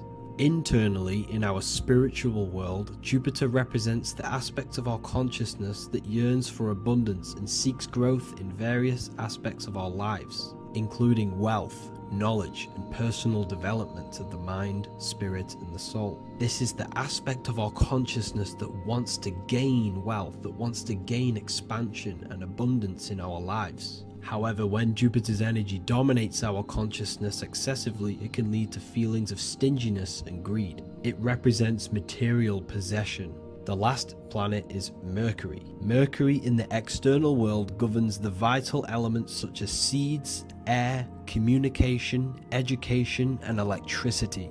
Known as the messenger of the gods, Mercury rules over intellect, communication, and the transmission of knowledge. Mercury's state of consciousness manifests itself in the material plane as the network between trees and plants, how they all communicate together. It represents the intelligence behind all physical things. It's the intelligence behind the seed that allows it to grow into a plant. Mercury's creative energy is manifested in the nervous system of the human body and all living animals. The intricate messenger that transmits signals from the body to the brain and then to the mind. This intelligence within us allows us to facilitate thought and movement. Internally, in our spiritual aspects of consciousness, Mercury is the state of consciousness that seeks knowledge, understanding, and intellectual growth and expansion. This part of us is curious, eager to learn, and driven to communicate ideas and information. It represents our mental body. The Roman god Mercury is often depicting flying because this symbolizes the air. Air represents our mental body. When the Mercury aspect of our consciousness dominates, we become highly intellectual, constantly seeking information, analyzing situation, and communicating our ideas. While this can enhance our understanding and ability to interact with the world, an excess of Mercury's influence can lead to overthinking, excessive analysis, and focus on intellect over emotions or intuition.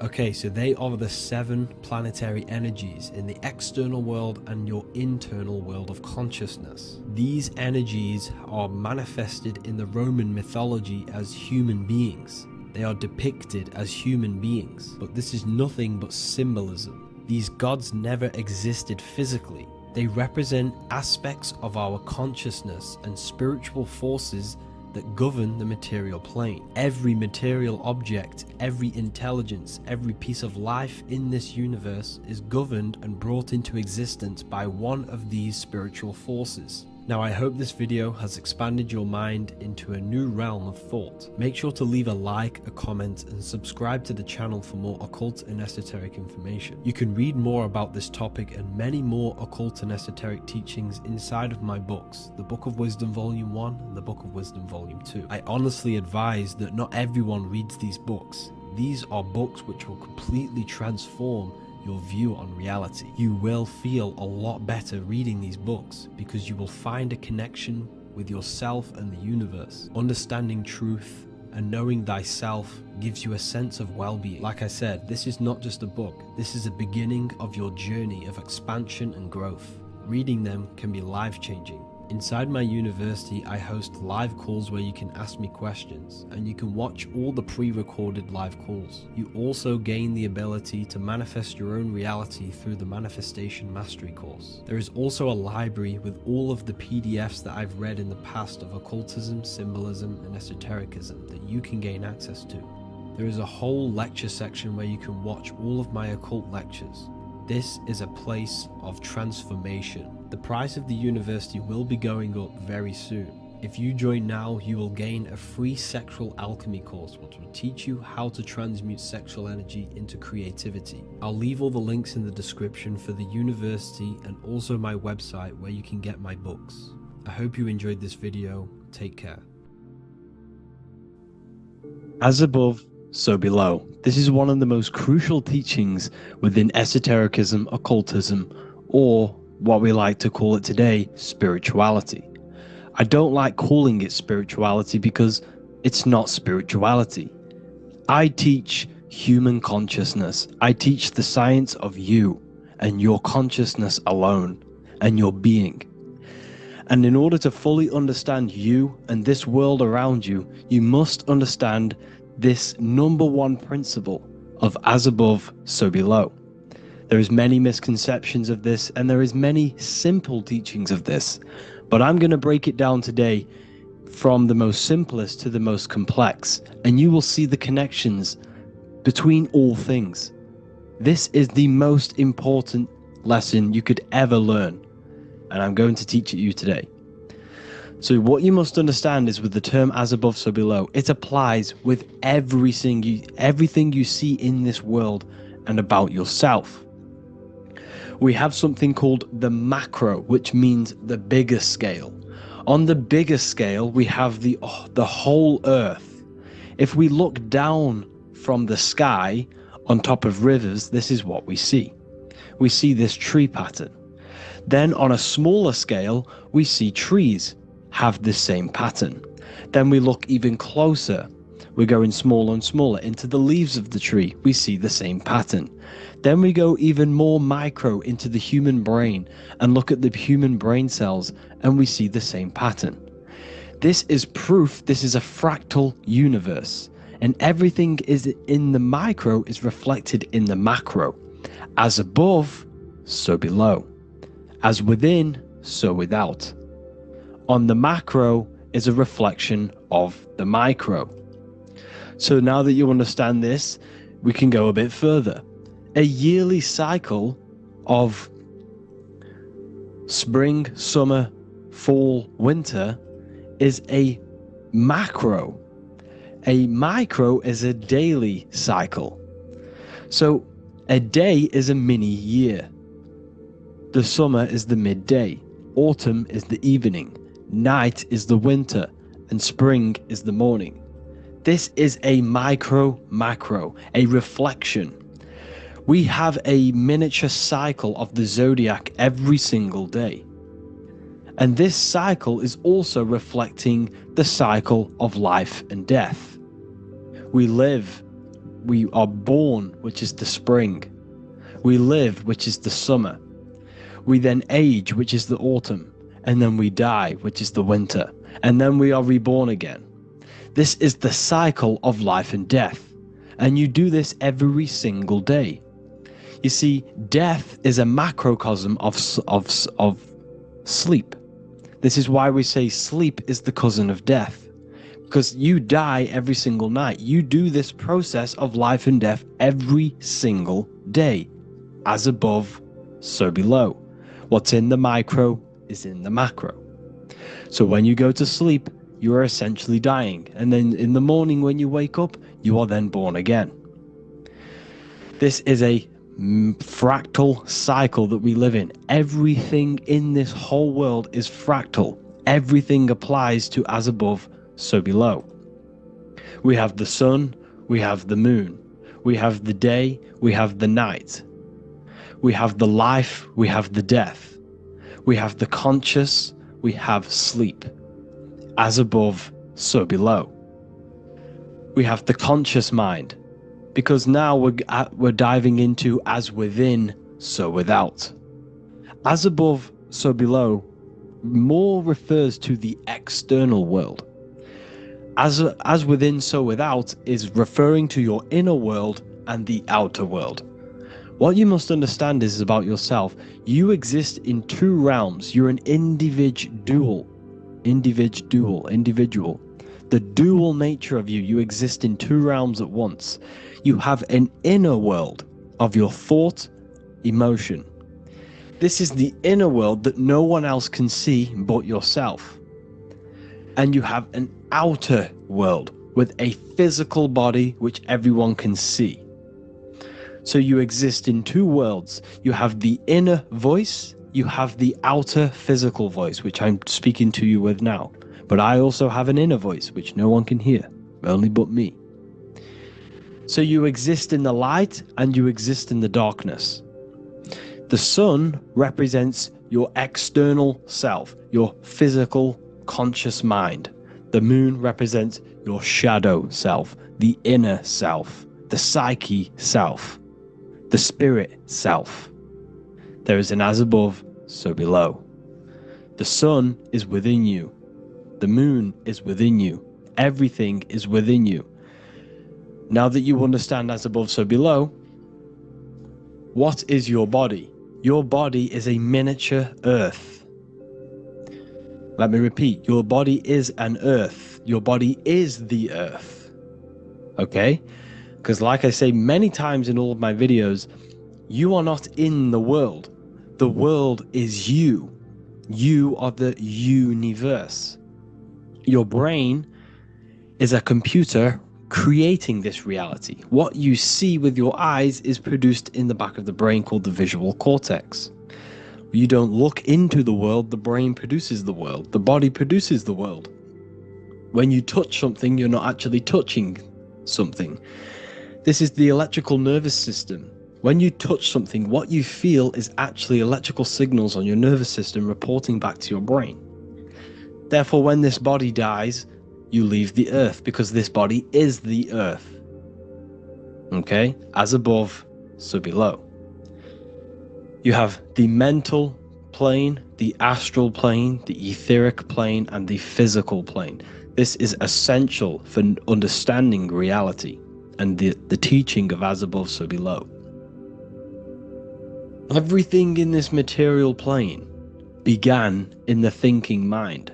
For example, the microphone I'm speaking into, the phone you're watching this video off, or the laptop or iPad.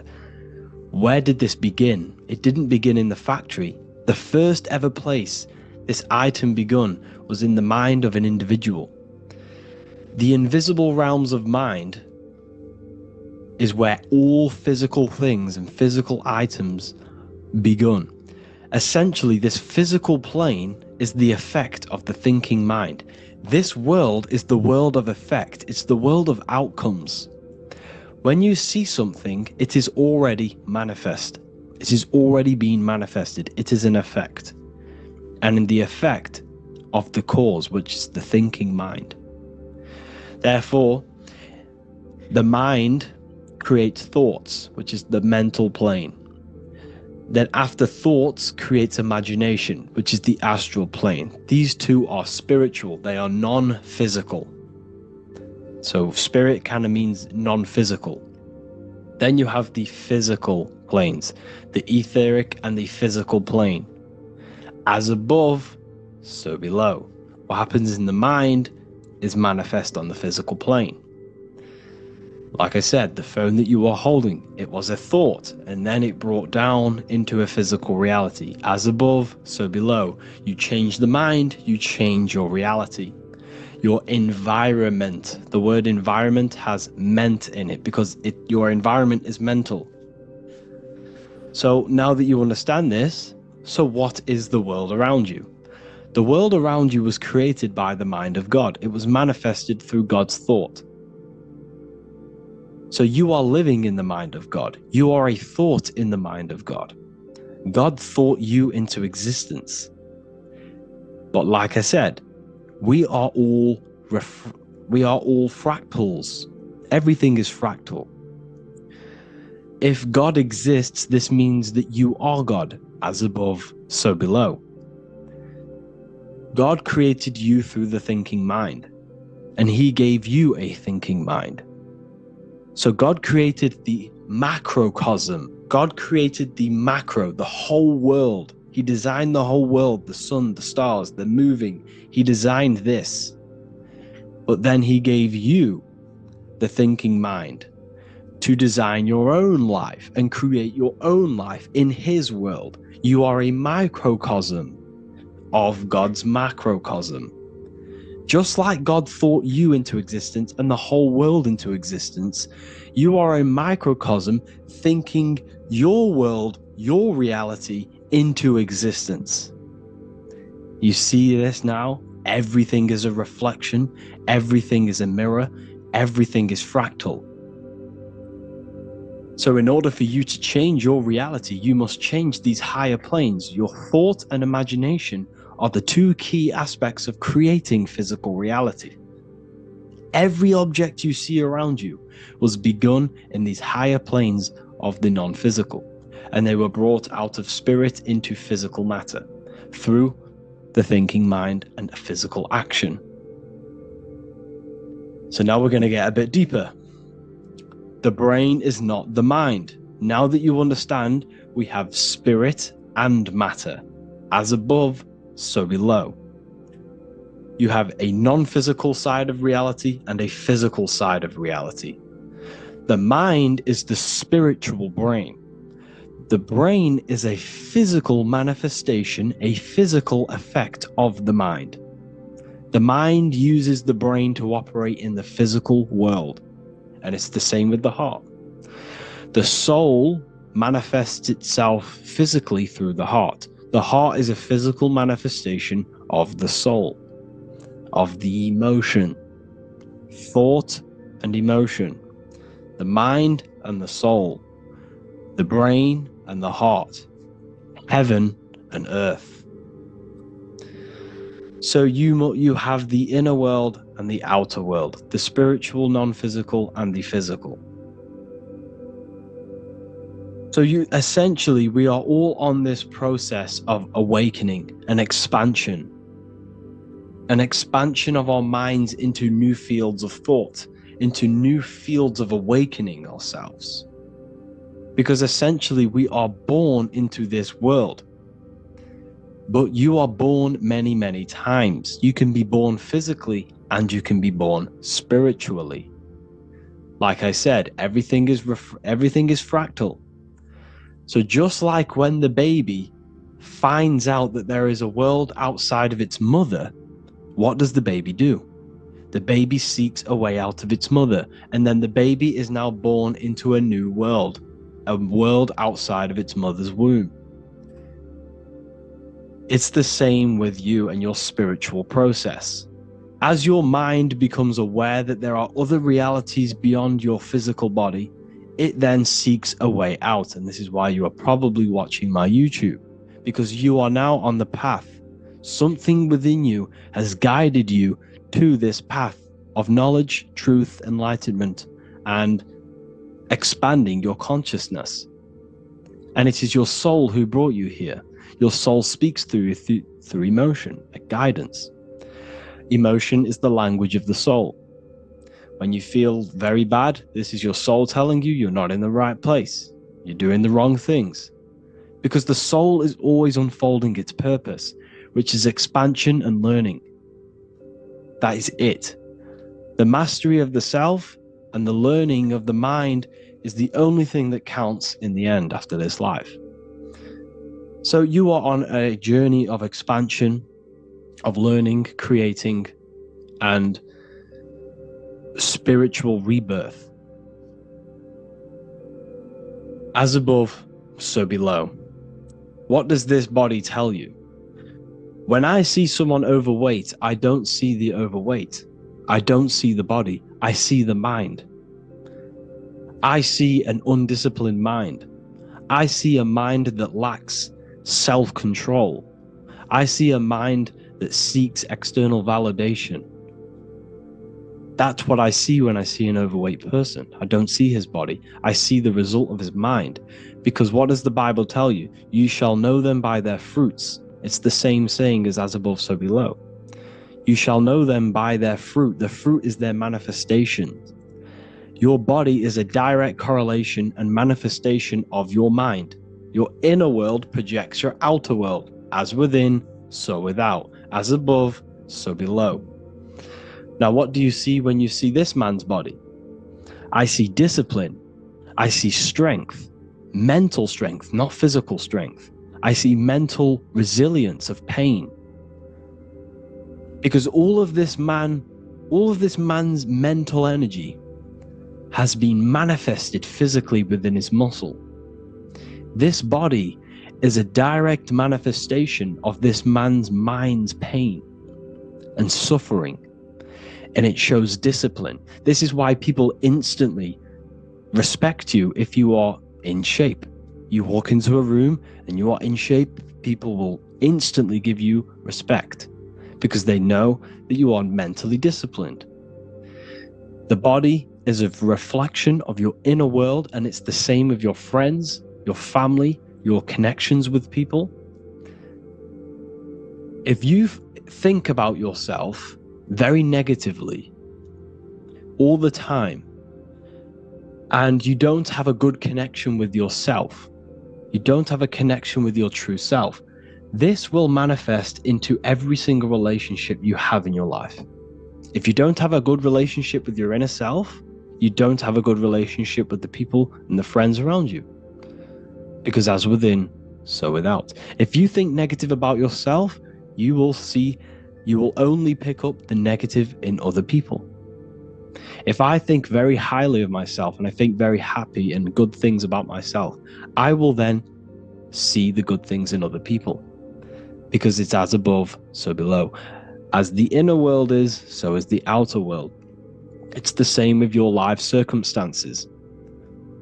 Your life is a direct correlation of every thought you thought in the past. If you possess millions of pounds, millions of dollars, this is because you have thought this into physical reality. You live the life you are deserved. You live the life that you manifest through your thought. If you live a very poor life, this is a reflection of your mind.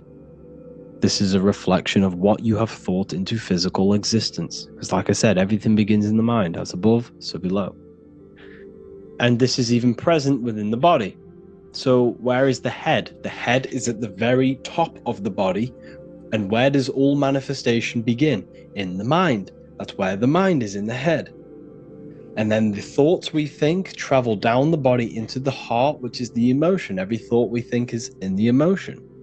Every thought we think creates an emotion. This emotion then drives the action. Where does the action come from? The feet, because the feet move our body. We move with our feet to take action. Our hands. You see, so the body is even a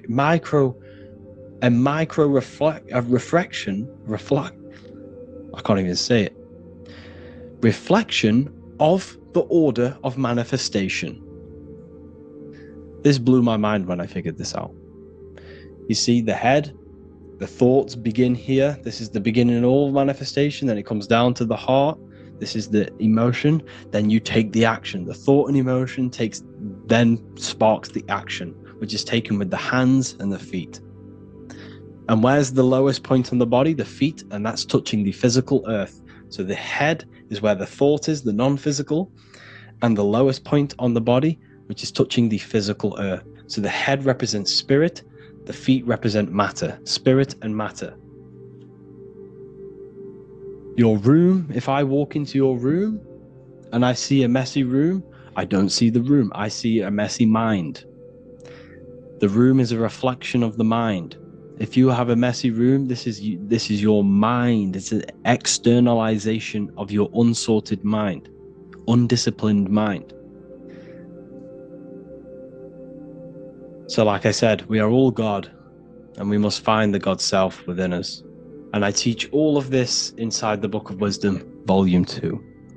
This is not just a book, this is a revolution. This is the beginning of a new age with this book. If you have read it, I congratulate you.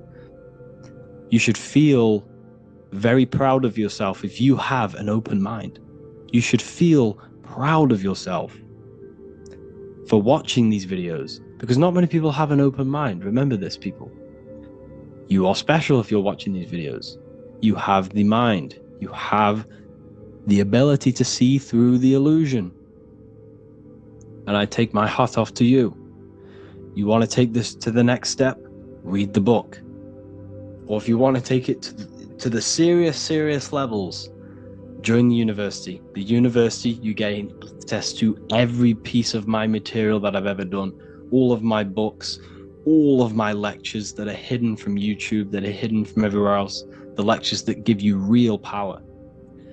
And if you feel alone on this journey, we have a conscious community where you can connect with like-minded individuals, because I've been there. I've been there when you feel lonely, because you feel like no one else is thinking the way you are feeling. You can't talk to people about these things because people just think you're crazy. That's why I put together this, so we can connect, so we can unite, so you can connect with people, so you don't feel crazy about thinking about this stuff, learning about this stuff. And if you truly want to level up your life, people, and take your studies serious, this is for you. We do live calls, we do lectures. There's a whole library filled with books you can read. It's the perfect place for the truth seeker. I thank you all for joining. Please leave a like, a comment, a subscribe. Let me know any future videos you want me to make in the comments. Thank you all. Have an amazing day.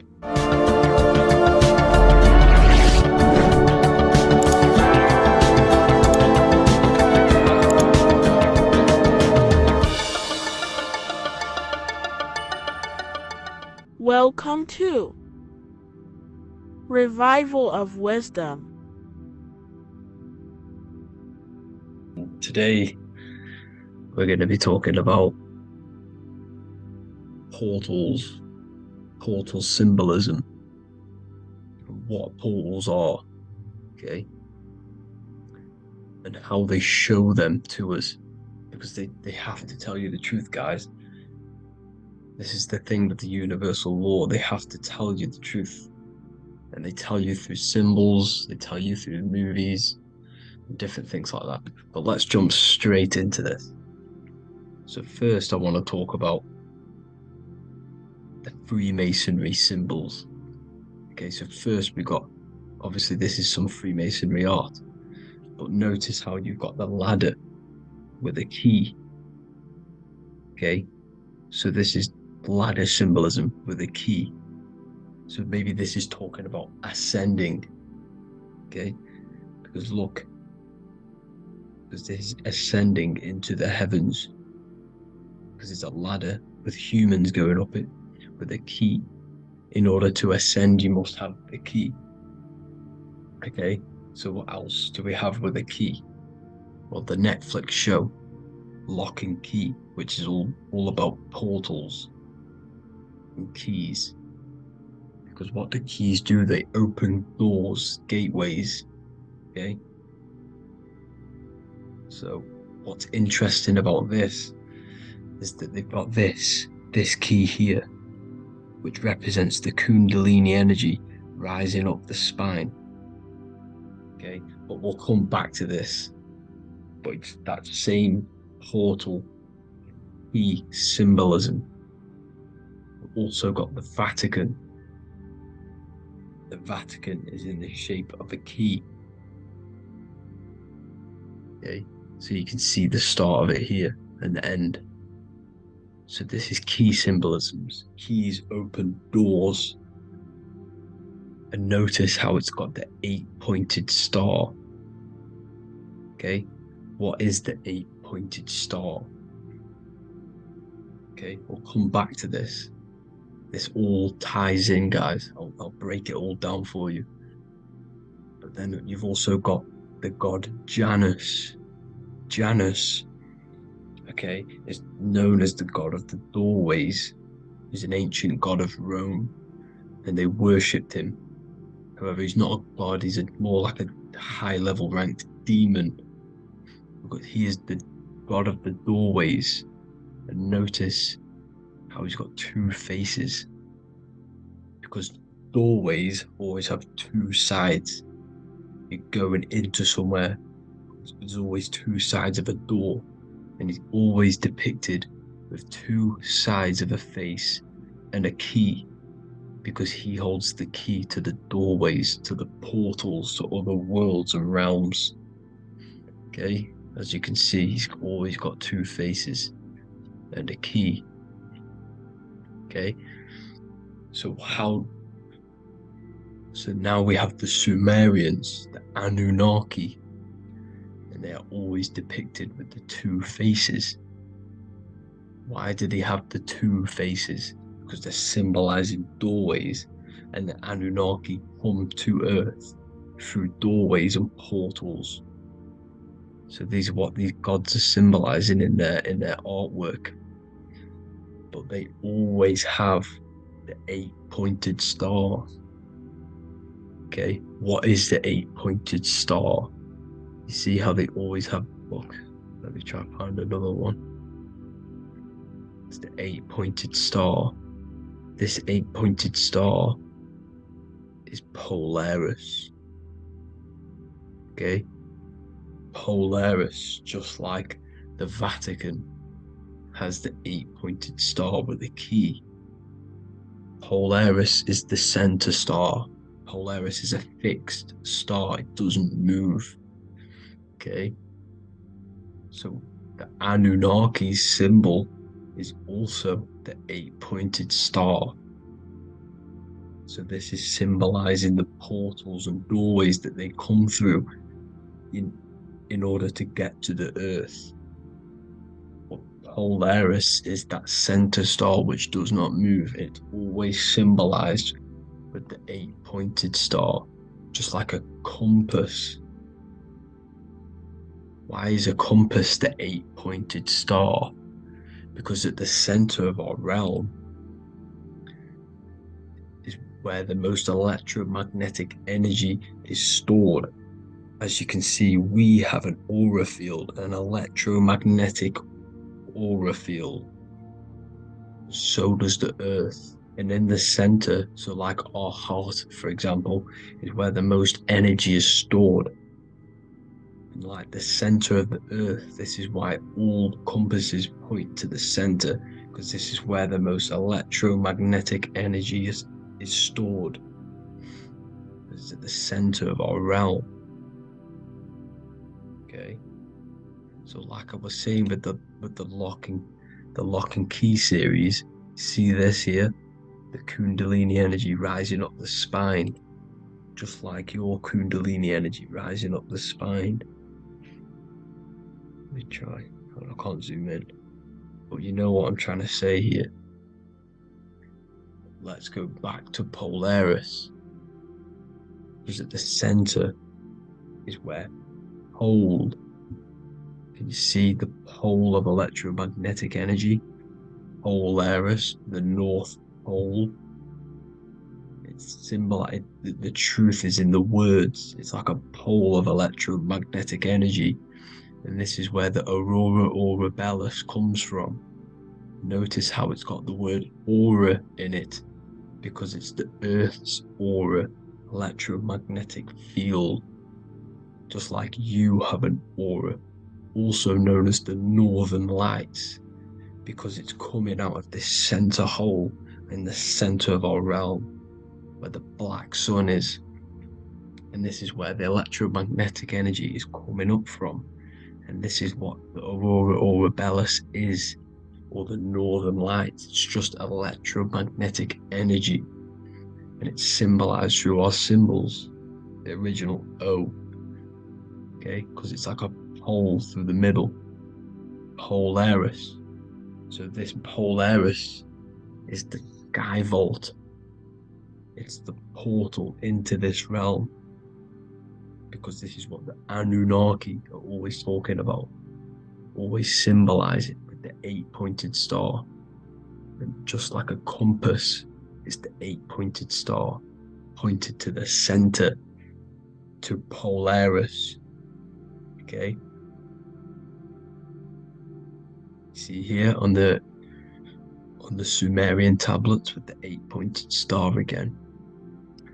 And how we know it's talking about portals with this 8-pointed star is because CERN 666 are opening up portals to the underworld, letting in demonic entities into this realm. How do we know it's a portal? Because their Hydro Collider has 8 points, just like the 8-pointed star. So they are creating synthetic portals to the underworld to let these demonic entities into our realm. But what is the key? Because if we're talking about ascending through Polaris, notice how here on the masonry art, this luminary here, so this is the sun, that's the moon, this is Polaris because it's a luminary with what? 1, 2, 3, 4, 5, 6, 7, 8 beams coming off the luminary, just like the 8-pointed star. So you see the ladder with the key going up to Polaris. It's symbolizing ascending out of Earth. So what is this key that they're keeping from us? Because it's a human holding a key going up the ladder to Polaris. Well, chakras. We have 7 chakras. Okay, so this is what they are telling us in the lock and key symbolism. The Kundalini energy rising up the spine. Okay, just like they have 33 vertebrae on the back of your spine. Okay, this represents the Kundalini energy going up your 33 vertebrae, just like in masonry has 33 degrees. Okay, so what is the key? Your chakras. Your chakras have to be unlocked. Okay, you have to unlock your chakras, and you can't unlock this one without going through this one. You have to go through them all. It's like a ladder, just like Jacob's ladder. You can't go from the bottom to the top. You have to unlock each one. Okay, just like you have 7 chakras, you have 7 layers of your aura. Okay, you have to unlock your chakras to the highest point in order to reach Christ consciousness. And this is the key that they're talking about. They're symbolizing the organic portal within each and every one of us to ascend out of this realm. Okay, so this is the key that they're talking about, and they're holding back this knowledge to keep us trapped in this 3D realm. Okay, so like I was saying with the 33 vertebrae and the Kundalini energy coming up the spine, 33 vertebrae, you can see this sort of symbolism going up to the light, because it's the light. You see here, your crown chakra turns on and becomes enlightened, just like the Illuminati symbol. Can you see it? But also Jesus also died at 33. So this is symbolizing, okay, they're symbolizing the death of the ego, the body.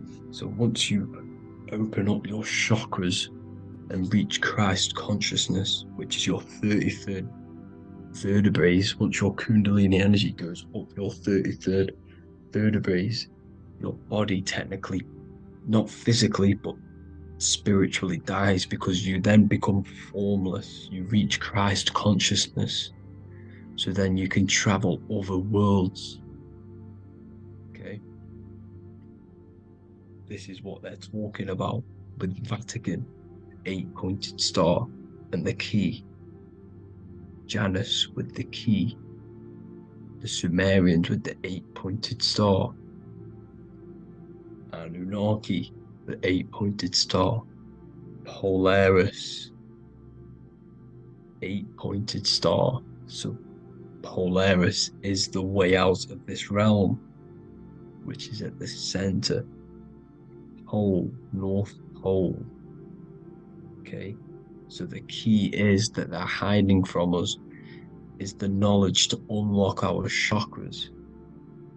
Okay, and without this knowledge that they keep from us, is trapping our souls in this reality to keep reincarnating. Okay, well, thank you all for tuning in. I'm going to leave you all there. Make sure to leave a like and a comment in the comment section. Let me know some topics to talk about so I can break it down for you. God bless you all.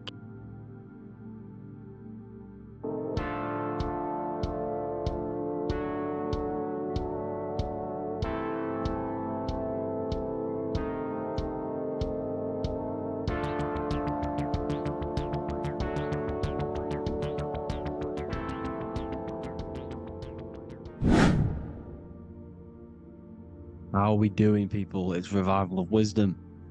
We're back today talking about sun worship. Okay? And please enjoy, sit back and enjoy the